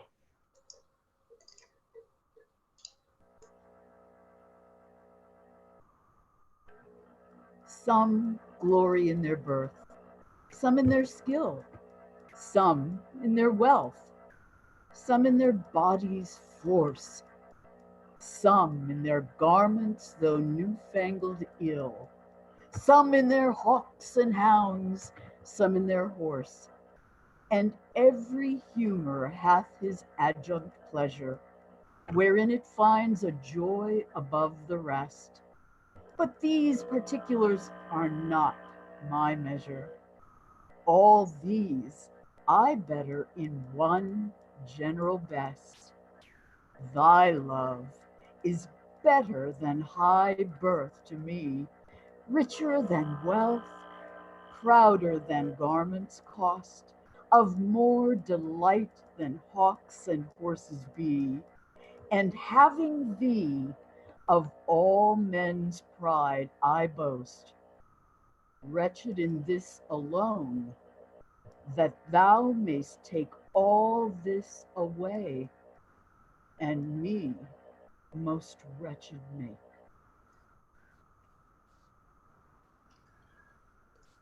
All right, let me check on our fundraiser. We have $170 left to reach our $1,000 goal.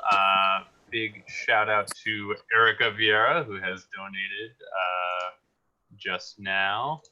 Thank you very much. We're rolling along. Yeah, and now just to kind of explain a little bit about us, we are actually a community theater in New Jersey, and we found ourselves unable to rehearse our current production of Twelfth Night because we want to make sure that everyone is safe and everyone is social distancing and following the rules and guidelines. So we decided to take things online rather than kind of close down. So we've been doing weekly Shakespeare readings just to kind of keep the arts alive and just really get to experience poetry and things that make us remember why this planet is just a home to us and why we feel good as a community and when we associate with each other. And even if we're just communicating on a Zoom call, it still makes us feel like we're working together as a team. So that's who we are. And then we've actually kind of established a bit of an online reading community with international members and people reading in from all the way in Australia and Europe. And it's really just kind of been a very heartwarming experience for all of us.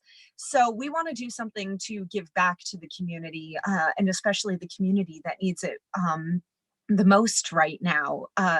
So we really have been trying to express our gratitude and our thanks for first responders and people with essential positions who have been going out of their way to try and make sure that we're all safe right now. But we also want to remember the people who need the most help. And that's why we chose Feeding America. So yeah, take a look in the comment box. I know that Feeding America and our fundraiser is pinned right there. And I will now turn you back over to the actors and the sonnets. Thank you so much for joining us.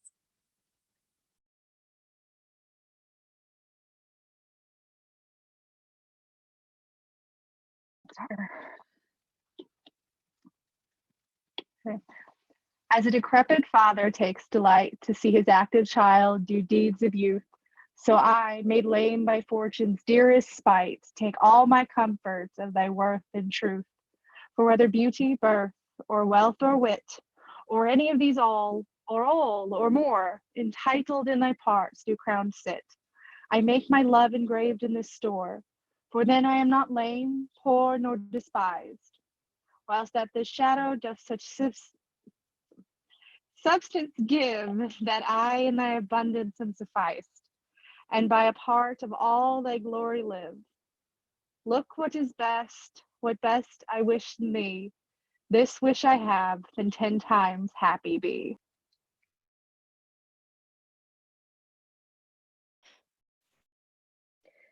So shall I live, supposing thou art true like a deceived husband, so love's face may seem love to me, though altered new. Thy looks with me, thy heart in other place. For there can live no hatred in thine eyes, therefore in that I cannot know thy change. In many looks, the false heart's histories are rich in moods and frowns and wrinkles strange, but heaven in thy creation did decree that in thy sweet face loved should ever dwell. Where thy thoughts or thy heart's workings be, thy look should nothing thence but sweetness tell. Oh, like how Eve's apple doth thy beauty grow, thy sweet virtue answers not thy show.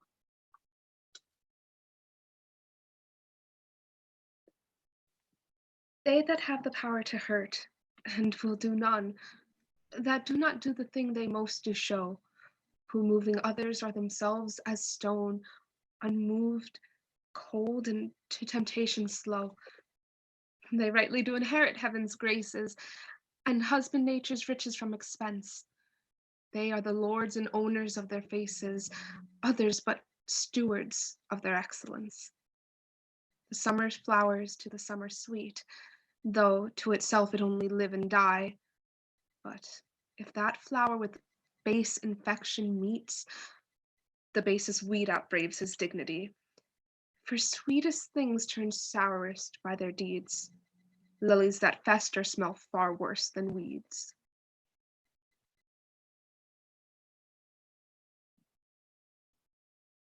How sweet and lovely dost thou make the shame, which like a canker in the fragrant rose doth spot the beauty of thy budding name. Oh, in what sweets dost thou thy sins enclose? That tongue that tells the story of thy days, making lascivious comments on thy sport, cannot dispraise, but in a kind of praise. Naming thy name blesses an ill report. Oh, what a mansion have those vices got, which for their habitation chose out thee, where beauty's veil doth cover every blot, and all things turn to fair the eyes can see. Take heed, dear heart, of this large privilege. The hardest knife ill used doth lose his edge.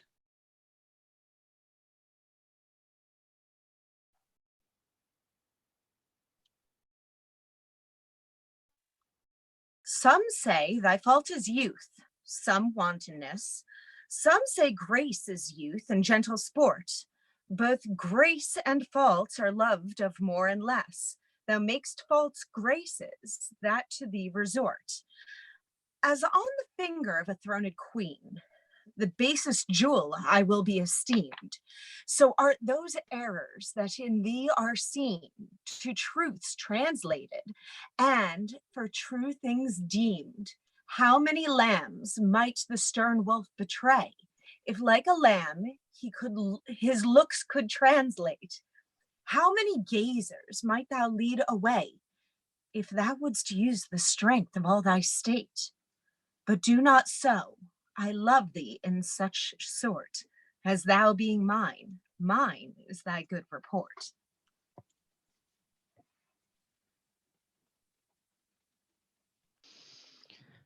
How like a winter hath my absence been from thee, the pleasure of the fleeting year. What freezings have I felt, what dark days seen, what old December's bareness everywhere. And yet this time removed was summer's time, the teeming autumn, big with rich increase, bearing the wanton burden of the prime, like widowed wombs after their lord's decease. Yet this abundant issue seemed to me but hope of orphans and unfathered fruit, for summer and his pleasures wait on thee, and thou away, the very birds are mute. Or if they sing, 'tis with so dull a cheer, that leaves look pale, dreading the winter's near. From you have I been absent in the spring. The proud-pied April, dressed in honest trim, hath put a spirit of youth in everything, that heavy Saturn laughed and leapt with him. Yet nor the lays of birds, nor the sweet smell of different flowers in odor and in hue, could make me any summer story tell, or from the proud lap pluck them where they grew. Nor did I wonder at the lily's white, nor praise the deep vermilion in the rose. They were but sweet, but figures of delight, drawn after you, you pattern of all those. Yet still it seemed, winter still and you away, as with your shadow I with these did play.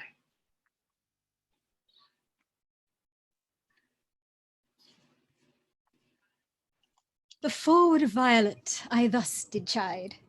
Sweet thief, whence did thou steal thy sweet that smells, if not from my love's breath?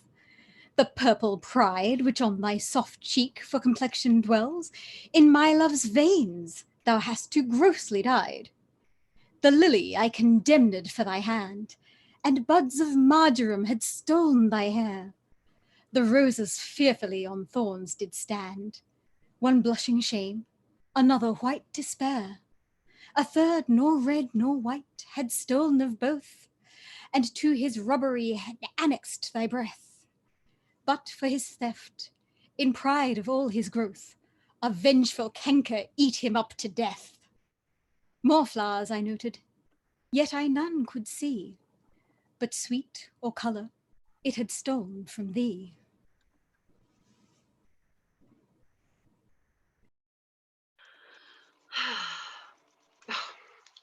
Where art thou, Muse, that thou forgett'st so long to speak of that which gives thee all thy might? Spends thou thy fury on some worthless song, darkening thy power to lend base subjects light? Return, forgetful Muse, and straight redeem in gentle numbers time so idly spent.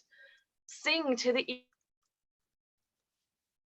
ear that doth thy lays esteem, and give thy pen both skill and argument. Rise, resty Muse, my love's sweet face survey. If time have any wrinkle graven there, if any be a satire to decay, and make time's spoils despised everywhere. Give my love fame faster than time wastes life, so thou preventst his scythe and crooked knife.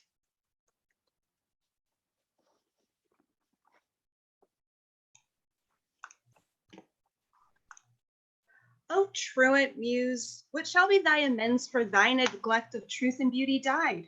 Both truth and beauty on my love depends, so dost thou too, and therein dignified. Make answer, Muse, wilt thou not haply say, truth needs no color with his color fixed, beauty no pencil, beauty's truth to lay, but best is best if never intermixed. Because he needs no praise, wilt thou be dumb? Excuse not silence so, for it lies in thee to make him much outlive a gilded tomb, and to be praised of ages yet to be.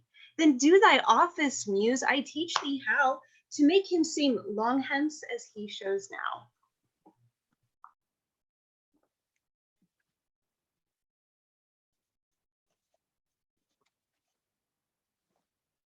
My love is strengthened, though more weak in seeming. I love not less, though less the show appear. That love is merchandised, whose rich esteeming the earnest tongue doth publish everywhere. Our love was new, and then back in the spring, when I was wont to greet it with my lays, as Philomel in summer's front doth sing, and stops his pipe in growth of riper days.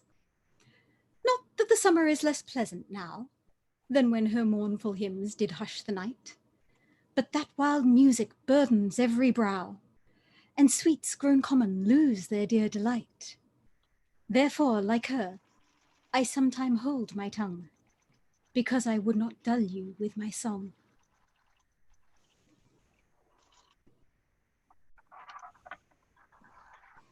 Alack, what poverty my muse brings forth, that having such a scope to show her pride, the argument all bare is of more worth than when it hath my added praise beside.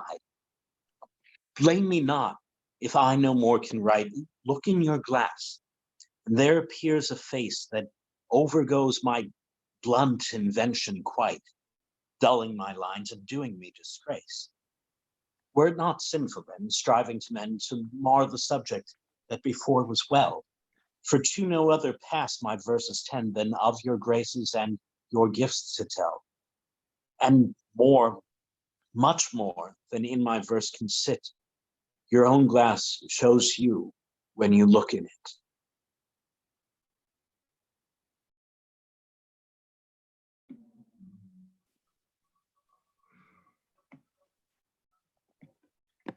To me, fair friend, you never can be old.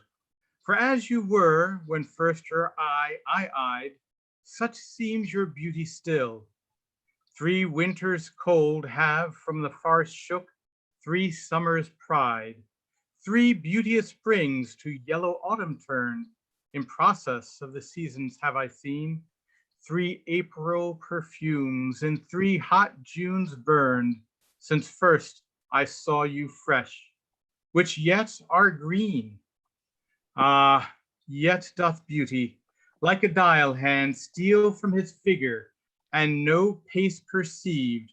So your sweet hue, which methinks still doth stand, hath motion, and my eye may be deceived. For fear of which, hear this, thou age unbred, ere you were born, was beauty's summer dead.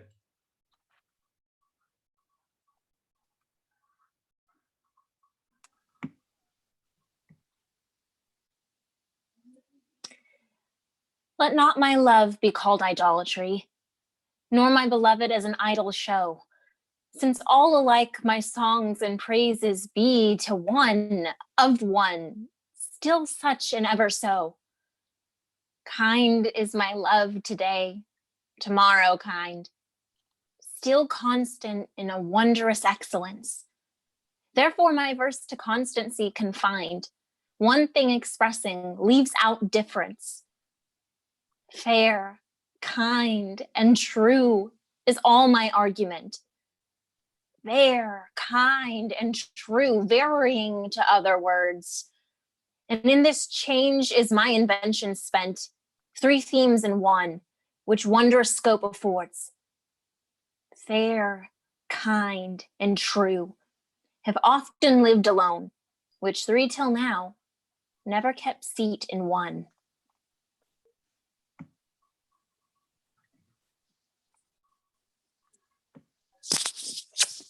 When in the chronicle of wasted time, I see descriptions of the fairest wights, and beauty making beautiful old rhyme in praise of ladies dead and lovely knights, then in the blazon of sweet beauty's best, of hand, of foot, of lip, of eye, of brow, I see their antique pen would have expressed even such a beauty as you, master now.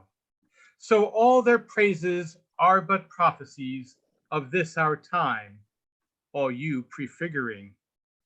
And for they looked but without divining eyes, they had not skill enough your worth to sing. For we, which now behold these present days, had eyes to wonder, but lack tongues to praise.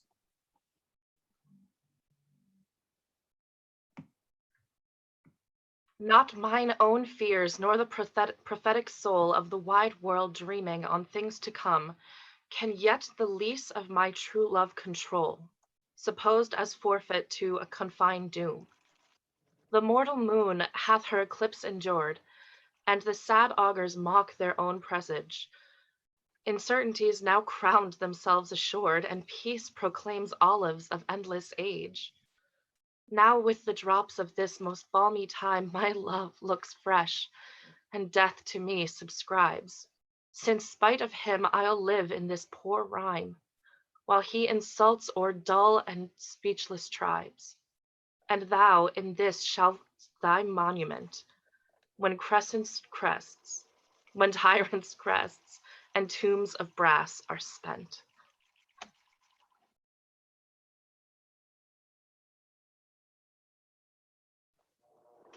What's in the brain that ink my character, which hath not figured to thee my true spirit? What's new to speak that now to register, that hath expressed my love, or thy demerit? Nothing, sweet boy, but yet, like prayers divine, I must each day say the very same, counting no old thing old, thy mine, I thine. Thou as when first, or even as when first hallowed thy fair name. So that eternal love is love's fresh case, weighs not the dust and injury of age, nor gives to necessary wrinkles thy place, but makes antiquity of eye his page. finding the first conceit of love their bread, and where time onward form would show it dead.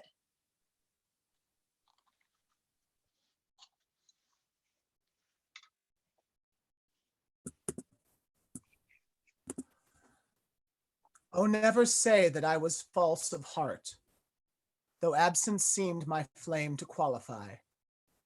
As easy might I from myself depart, as from my soul, which in thy breast doth lie. That is my home of love. If I have ranged like him that travels, I return again, just to the time, not with the time exchanged. So that myself bring water for my stain. Never believe, though in my nature reigned all frailties that besiege all kinds of blood, that it could so preposterously be stained, to leave for nothing all thy sum of good. For nothing this wide universe I call, save thou, my rose. In it thou art my all.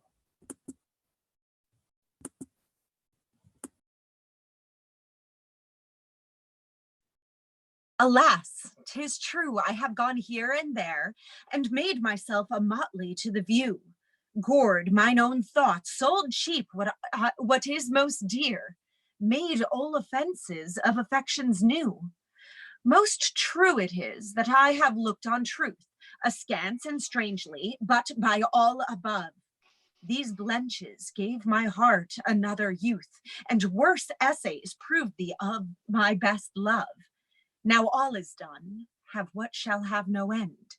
Mine appetite I never more will grind, a newer proof to try an older friend, a god in love to whom I am confined. Then give me welcome next my heaven be best, even to thy pure and most loving breast.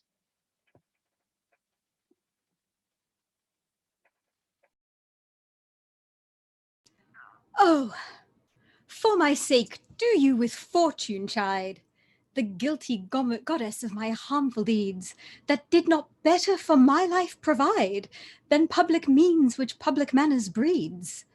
Thence comes it that my name receives a brand, and almost thence my nature is subdued to what it works in, like the dyer's hand. Pity me then, and wish I were renewed, whilst like a willing patient I will drink potions of Isel 'gainst my strong infection. No bitterness that I will bitter think, nor double penance to correct correction. Pity me then, dear friend, and I assure ye, even that your pity is enough to cure me.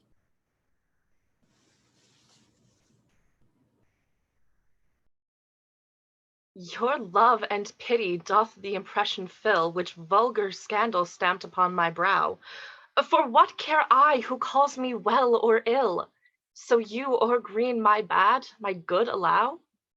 You are all my world, and I must strive to know my shames and praises from your tongue. None else to me, nor I to none alive, that my steeled sense or changes right or wrong. In so profound abysm, I throw all care of others' voices, that my adder's sense to critic and to flatterer stopped are. Mark how with my neglect I do dispense. You are so strongly in my purpose bred, that all the world besides methinks they're dead.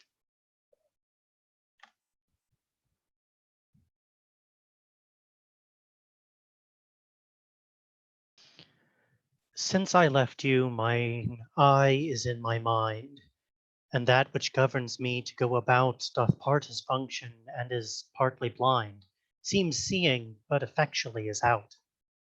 For it no form delivers to the heart of bird, flower, or shape which it doth latch.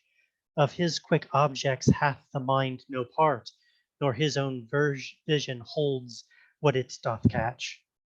For if it see the rudest or gentlest sight, the most sweet favor or deformitous creature, the mountain or the sea, the day or night, the crow or dove, it shapes them to your feature, incapable of more, replete with you, my most true mind, thus maketh mine eye untrue.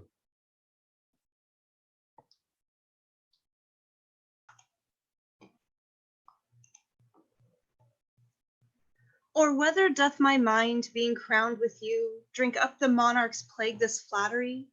Or whether shall I say mine eye saith true, and that your love taughteth this alchemy, to make of monsters and things indigest such cherubims as your sweet self resemble, creating every bad a perfect best, as fads as objects to his beams assemble?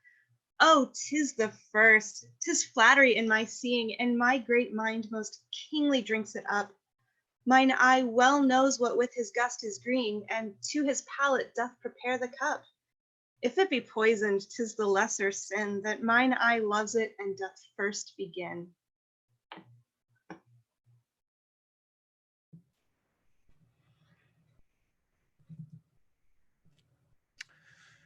Those lines that I before have writ do lie, even those that said I could not love you dearer. Yet then my judgment knew no reason why my most full flame should afterwards burn clearer.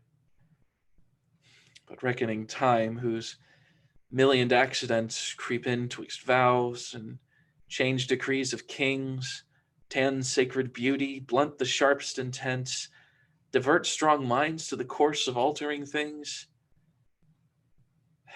Alas, why, fearing of time's tyranny, might I not then say, now I love you best, when I was certain, or in certainty, crowning the present, doubting of the rest?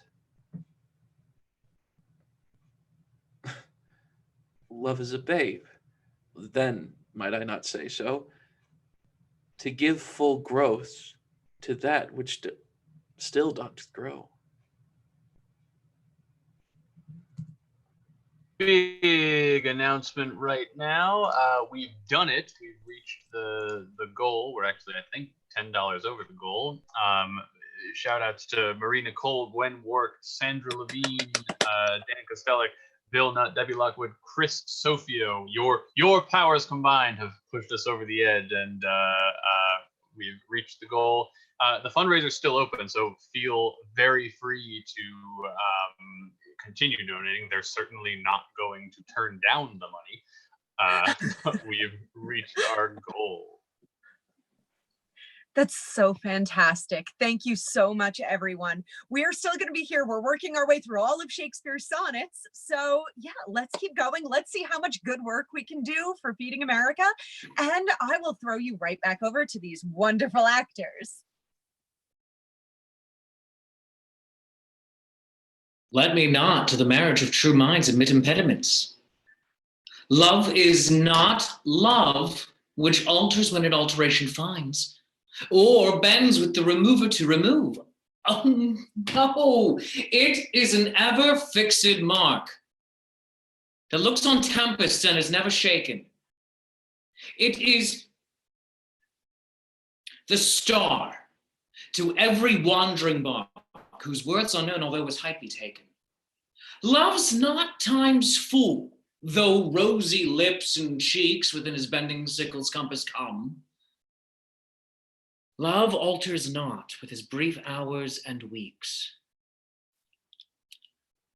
but bears it out even to the edge of doom. If this be error, and upon me proved, I never writ, nor no man ever loved.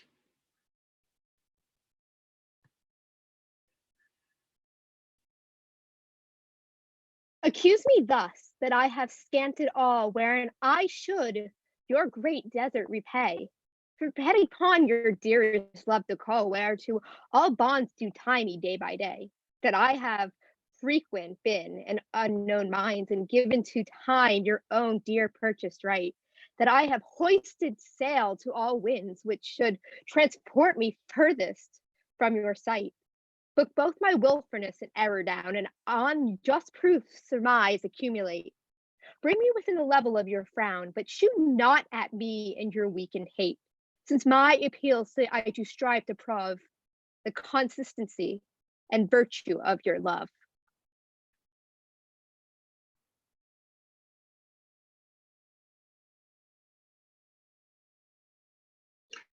Like as to make our appetites more keen, with eager compounds we our palate urge, as to prevent our maladies unseen, we sicken to shun sickness when we purge. Even so, being full of your ne'er cloying sweetness, to bitter sauces did I frame my feeding, and sick of welfare found a kind of meetness, to be diseased ere that there was true meeting.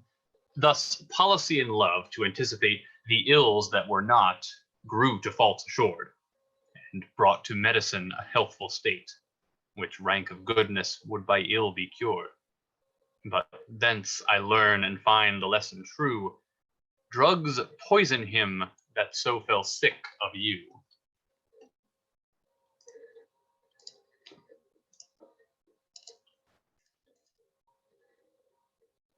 What potions have I drunk of siren tears, distilled from limebacks foul as hell within, applying fears to hopes and hopes to fears, still losing when I saw myself to win? What wretched errors hath my heart committed, whilst it hath thought itself so blessed never? How have mine eyes out of their spheres been fitted, in the distraction of this madding fever? O benefit of ill, now I find true, that better is by evil still made better, and ruined love, when it is built anew, grows fairer than at first, more strong, far greater. So I return, rebuked to my content, and gain by ills thrice more than I have spent.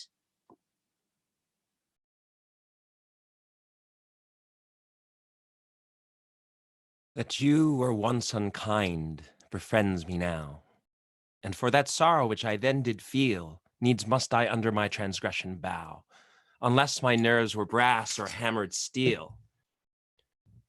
For if you were by my unkindness shaken, as I by yours, you've passed a hell of time, and I, a tyrant, have no leisure taken to weigh how once I suffered in your crime. Oh, that our night of woe might have remembered my deepest sense, how hard true sorrow hits, and soon to you as you to me, then tendered the humble salve which wounded bosom fits. But that your trespass now becomes a fee. Mine ransoms yours, and yours must ransom me.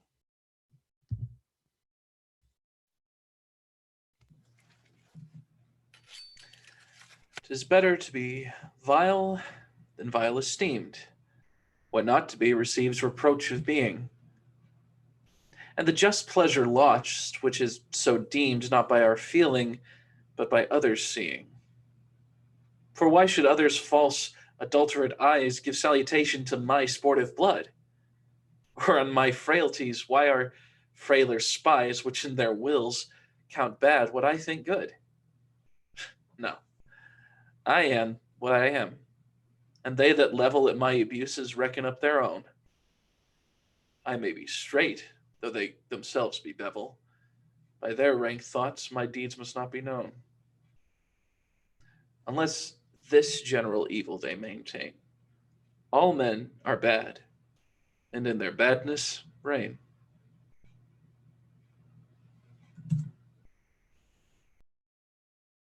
Thy gift, thy tables are within my brain, full charactered with lasting memory, which shall above that idle rank remain beyond all date, even to eternity.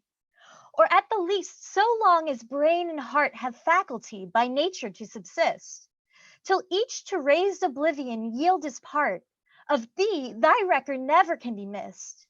That poor retention could not so much hold, nor need I tallies thy dear love to score. Therefore, to give them from me was I old, to trust those tables that receive thee more, to keep an adjunct to remember thee, or to import forgetfulness in me. No, time. Thou shalt not boast that I do change. Thy pyramids, built up with newer might, me, are nothing novel, nothing strange. They are but dressings of a former sight. Our dates are brief, and therefore we admire what thou dost foist upon us that is old, and rather make them born to our desire than think that we before have heard them told. Thy registers and thee I both defy, not wondering at the present nor the past, for thy records and what we see doth lie, made more or less by thy continual hast. This I do vow, and this shall ever be. I will be true, despite thy scythe and thee.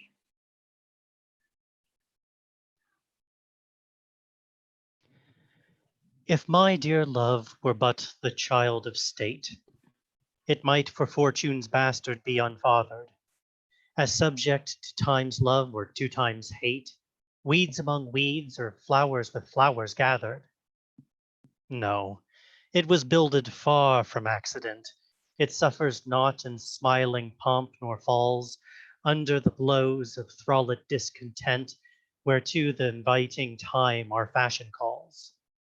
It fears not policy, that heretic, which works on leases of short-numbered hours, but all alone stands hugely politic, that it nor grows with heat nor drowns with showers.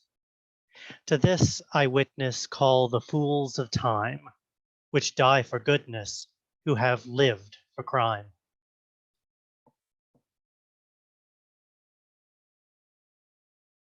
Were't aught to me I bore the canopy with my extern the outward honoring, or laid great basis for eternity, which proves more short than waste or ruining. Have I not seen dwellers on form and favor lose all and more by paying too much rent, for compound sweet foregoing, simple savor, pitiful thrivers in their gazing spent? No, let me be obsequious in thy heart, and take thou my oblation poor but free, which is not mixed with seconds, knows no art, but mutual render only me for thee. Hence thou suborned informer, a true soul, when most impeached stands least in thy control.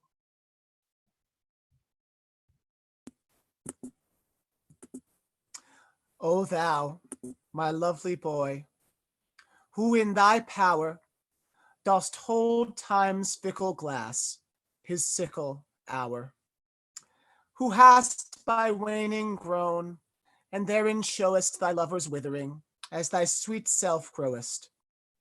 If nature, sovereign mistress over wrack, as thou goest onwards, still will pluck thee back, she keeps thee to this purpose, that her skill may time disgrace and wretched minutes kill. Yet fear her, O thou minion of her pleasure. She may detain, but not still keep her treasure. Her audit, though delayed, answered must be, and her quietus is to render thee.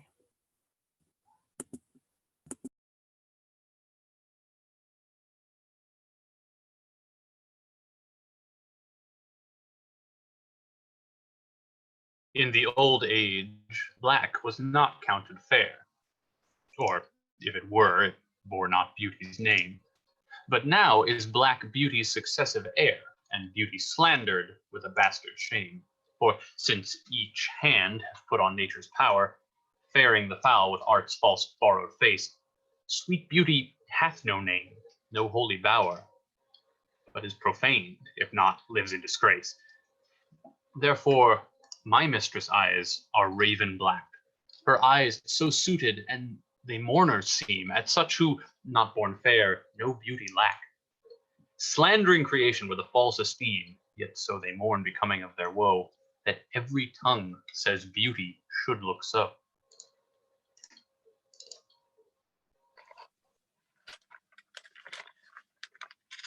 How oft, when thou, my music placed, upon that blessed wood whose motion sounds, with thy sweet fingers as thou gently swayest the wiry concord that mine ear confounds, do I envy those jacks that nimble leap to kiss the tender inward of thy hand, whilst my poor lips, which should that harvest reap, at thy boldness by thee blushing stand.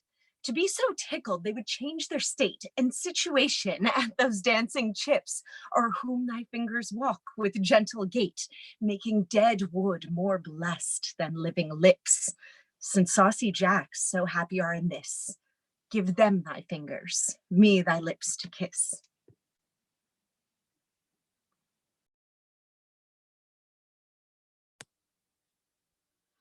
Thy expense of spirit in a waste of shame is lust in action until action lust is perjured, murderous, bloody, full of blame, savage, extreme, rude, cruel, not to trust, enjoyed no sooner but despised straight, past reason hunted and no sooner had, past reason hated as a shallow bait, on purpose laid to make the taker mad, mad in pursuit, mad in possession, so had, having, and in quest to have extreme, a bliss in proof, and proved a very woe, before a joy proposed, behind a dream.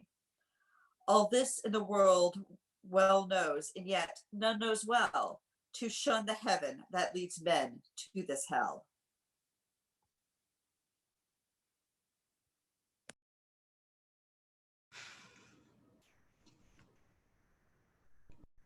My mistress' eyes are nothing like the sun. Coral is far more red than her lips red. If snow be white, why then her breasts are dun. If hairs be wires, black wires grow on her head. I have seen roses damasked red and white, but no such roses see I in her cheeks. And in some perfumes is there more delight than in the breath that from my mistress reeks. I love to hear her speak, yet well I know that music hath a far more pleasing sound. I grant I never saw a goddess go.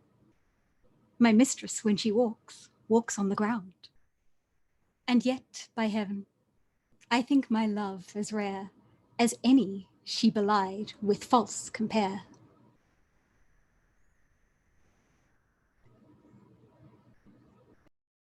Thou art as tyrannous, so as thou art as those whose beauties proudly make them cruel.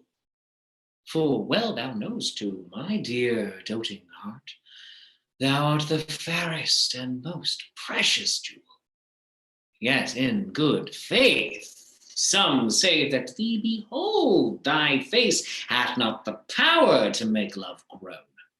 To say they err, I dare not be so bold, although I swear it to myself alone. And to be sure, that is not false I swear, 1,000 groans, but thinking on thy face, one on another's neck do witness bear thy black is fairest in my judgment's place. In nothing art thou black, save in thy deeds, and thence this slander, as I think, proceeds.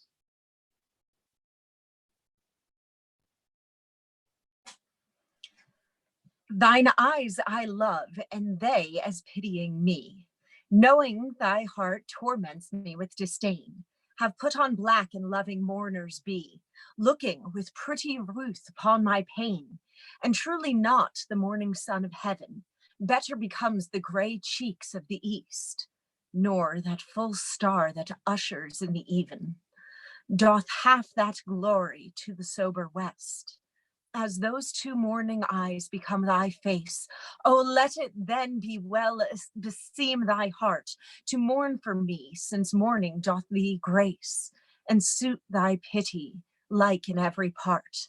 Then will I swear beauty herself is black, and all they foul that thy complexion lack.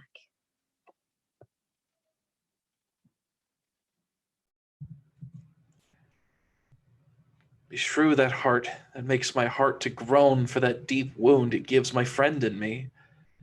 Is it not enough to torture me alone, but slave to slavery my sweetest friend must be? Me from myself thy cruel eye hath taken, and my next self thou harder hast engrossed. Of him, myself, and thee I am forsaken, a torment thrice threefold thus to be crossed. Prison my heart in thy steel bosom's ward, but then my friend's heart let my poor heart bail. Whoe'er keeps me, let my heart be his guard. Thou canst not then use rigor in my jail. And yet thou wilt, for I, being pent in thee, perforce am thine, and all that is in me.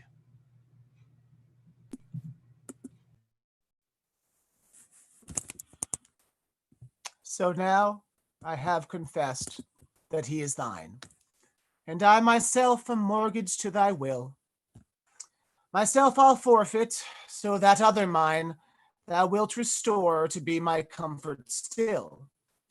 But thou wilt not, nor will he not be free, for thou art covetous, and he is kind. He learned but surety-like to write for me, under that bond that him as fast doth bind. The statue of thy beauty thou wilt take, thou usurer, that put'st forth all to use, and sue a friend came debtor for my sake, so him I lose through my unkind abuse. Him have I lost, thou hast both him and me. He pays the whole, and yet I am not free.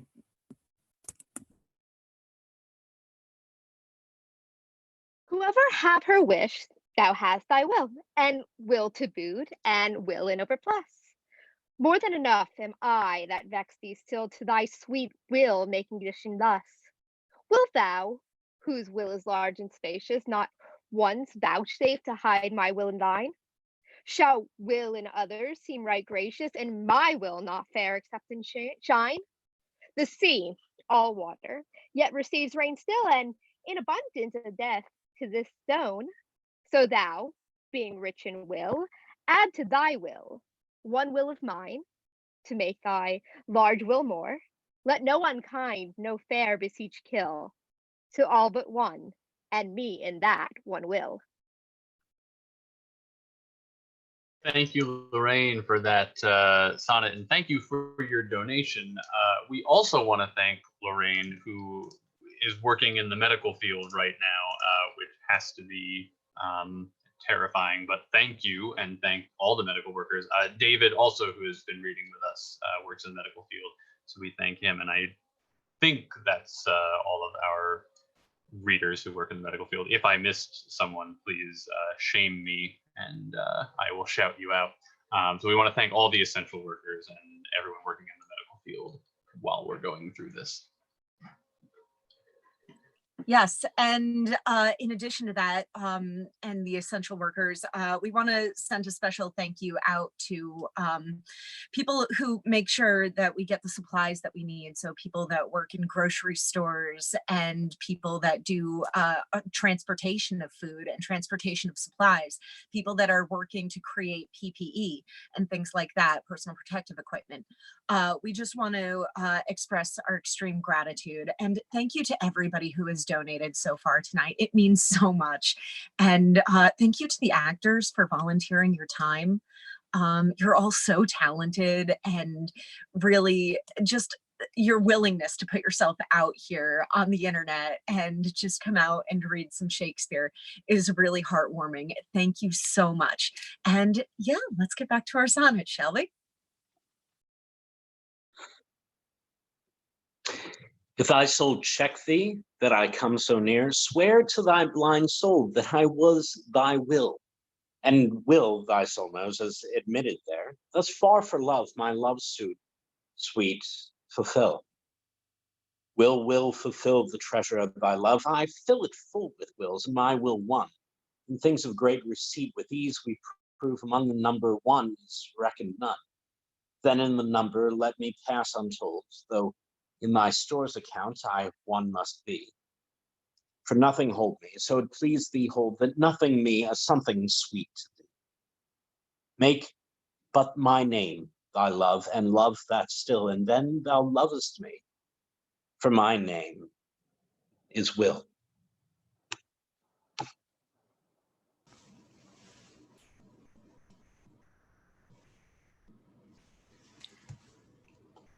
Thou blind fool, love, what dost thou to mine eyes, that they behold and see not what they see?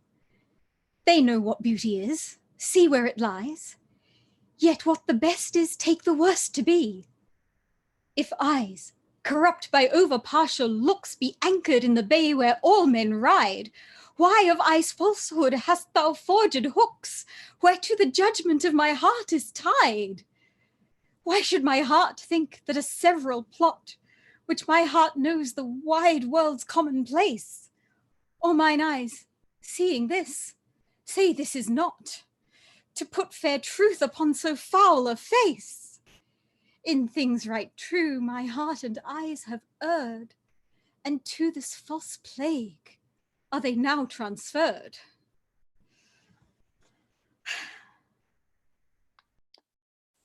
When my love swears that she is made of truth, I do believe her, though I know she lies, that she might think me some untutored youth, unlearned in the world's false subtleties, thus vainly thinking that she thinks me young, although she knows my days are past the best.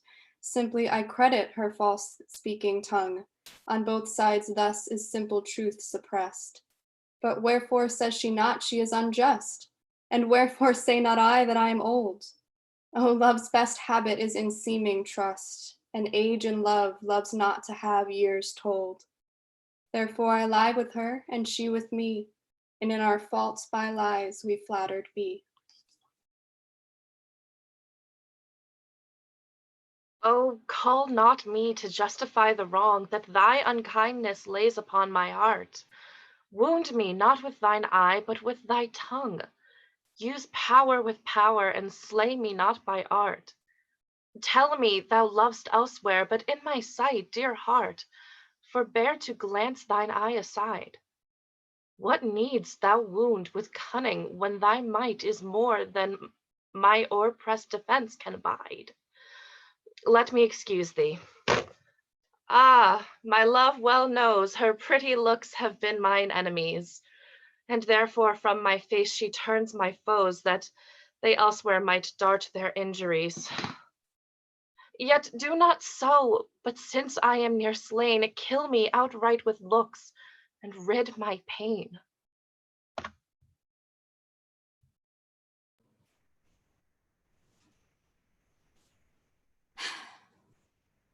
Be wise as thou art cruel.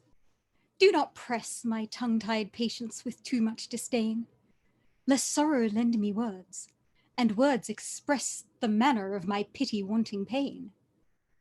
If I might teach thee wit, better it were, though not to love, yet love to tell me so. As testy sick men, when their deaths are near, no news but health from their physicians know. For if I should despair, I should grow mad, and in my madness might speak ill of thee.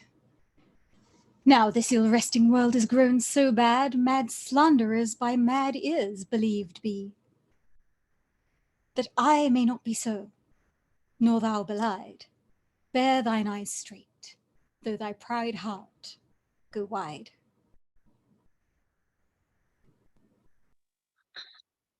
In faith, I do not love thee with mine eyes, for they in thee 1,000 errors note. But 'tis my heart that loves what they despise, who in despite of you is pleased to dote. Nor are mine ears with thy tongue's tune delighted, nor tender feeling to base touches prone, nor taste nor smell desire to be invited to any sensual feast with thee alone.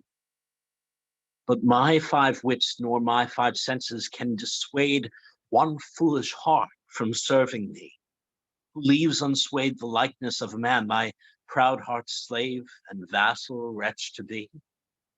Only my plague thus far I count my gain, that she that makes me sin awards me pain.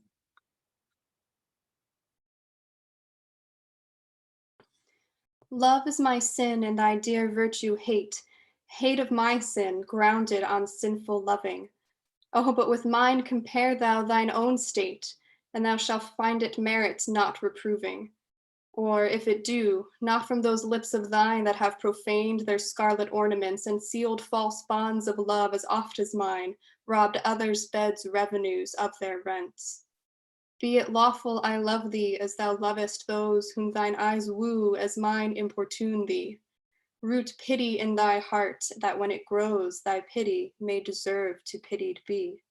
If thou dost seek to have what thou dost hide, by self-example mayst thou be denied. Lo, as the careful housewife runs to catch one of her feathered creatures broke away, sets down her babe and makes all swift dispatch in pursuit of the thing she would have stay, whilst her neglected child holds in chase, cries to catch her whose busy care is bent to follow that which flies before her face, not prizing her poor infant's discontent. So runs thou after that which flies from thee, whilst I, thy babe, chase thee far behind. But if thou catch thy hope, turn back to me, and play the mother's part, kiss me, be kind. So will I pray that thou mayest have thy will, if thou turn back, and my love crying still.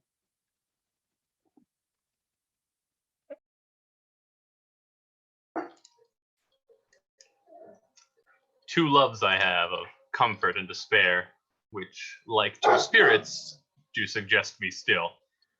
The better angel is a man right fair, the worser spirit of woman colored ill.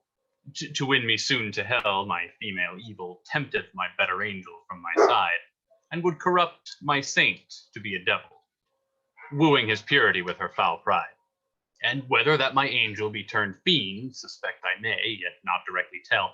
But being both from me, both to each friend, I guess one angel in another's hell. Yet this shall I ne'er know, but live in doubt, till my bad angel fire my good one out.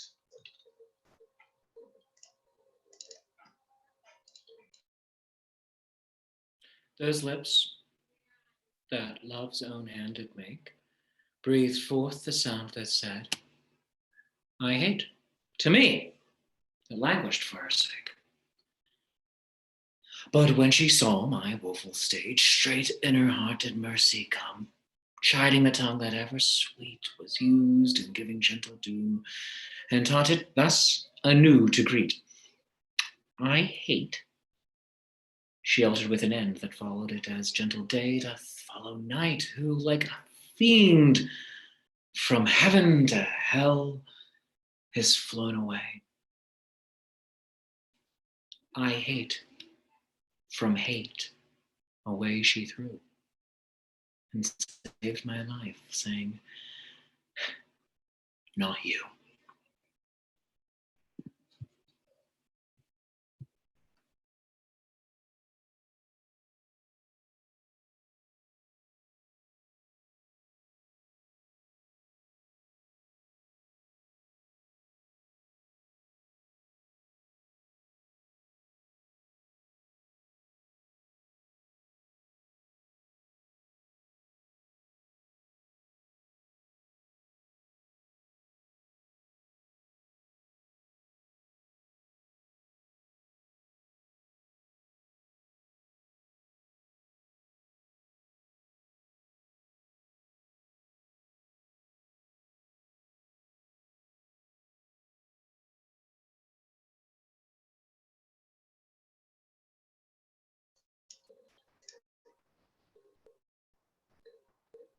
Poor soul, the center of my sinful earth, these rebel powers that thee array, why dost thou pine within and suffer dirt, painting thy outward walls so costly gay?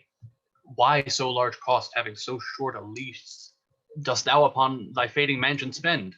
Shall worms, inheritors of this success, eat up thy charge? Is this thy body's end?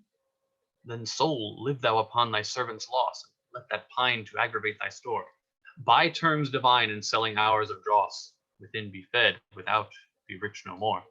So shall thou feed on death that feeds on men, and death once dead, there's no more dying.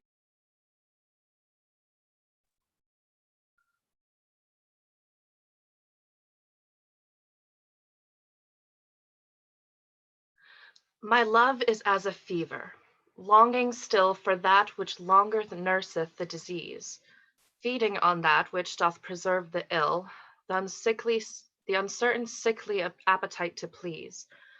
My reason, the physician to my love, angry that his prescriptions are not kept, hath left me, and I, desperate, now approve desire is death, which physic did accept. Past cure I am, now reason is past care, and frantic mad with ever more unrest. My thoughts and my discourse as madmen's are, at random from the truth vainly expressed. For I have sworn thee fair and thought thee bright, who art as black as hell and dark as night.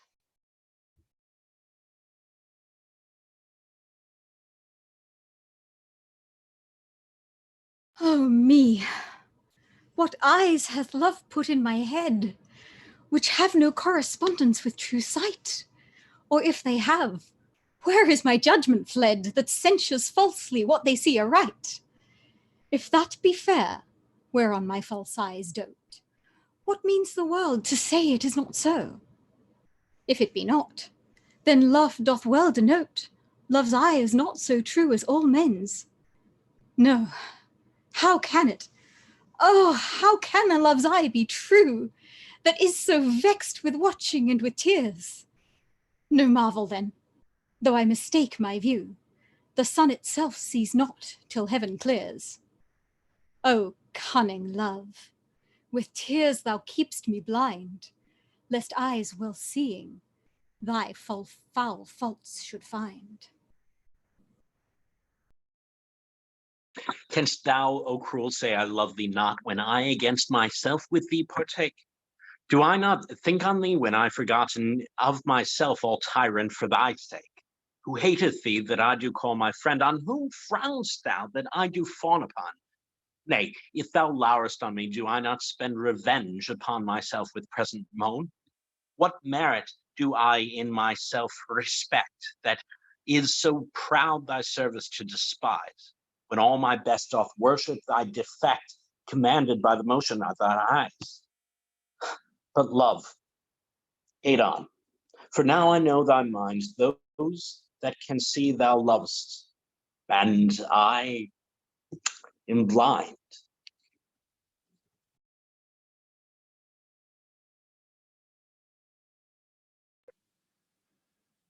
Oh, from what power hast thou this powerful might, with insufficiency my heart to sway, to make me give the lie to my true sight, and swear that brightness doth not grace the day? Whence hast thou this becoming of things ill, that in the very refuse of thy deeds there is such strength and warrant eyes of skill, that in my mind thy worst all best exceeds? Who taught thee how to make me love thee more? The more I hear and see, just cause of hate. Oh, though I love what others do abhor, with others thou shouldst not abhor my state. If thy unworthiness raised love in me, more worthy I to be beloved of thee.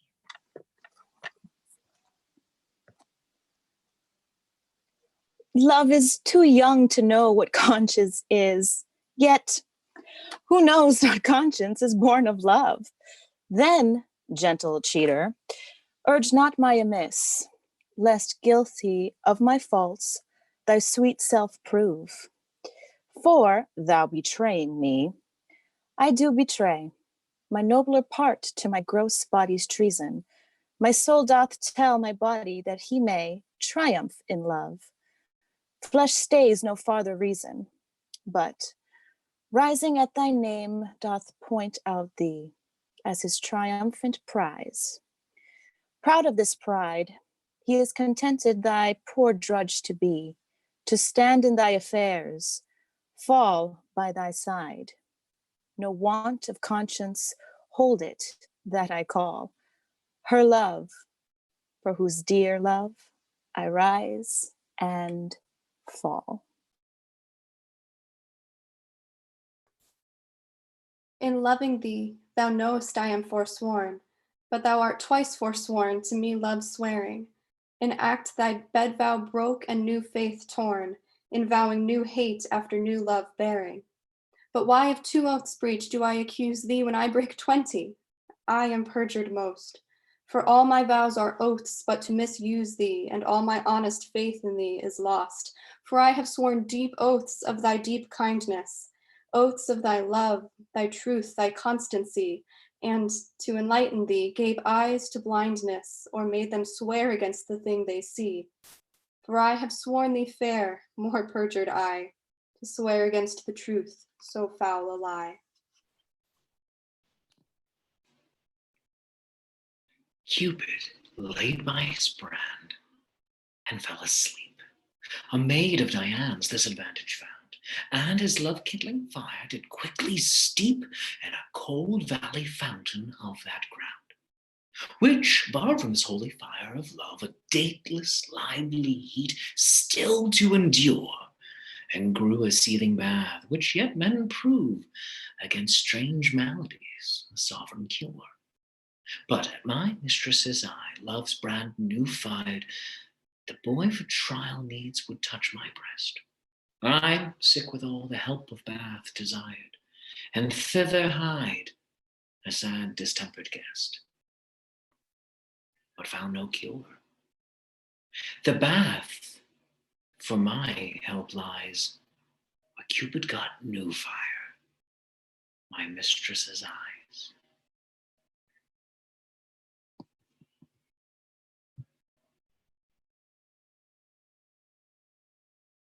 The little love god lying once asleep, laid by his side his heart and flaming brand, whilst many nymphs that vowed chaste life to keep came tripping by. But in her maiden hand the fairest votary took up that fire, which many legions of true hearts had warmed, and so the general of hot desire was sleeping, by a vigilant hand disarmed.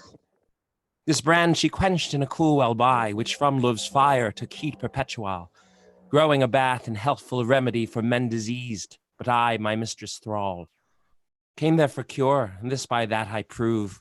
Love's fire heats water, water cools not love.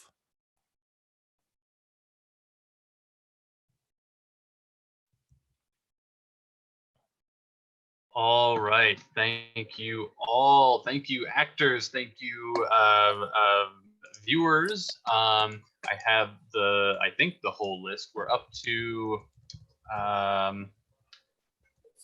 $1,110. Does that sound right?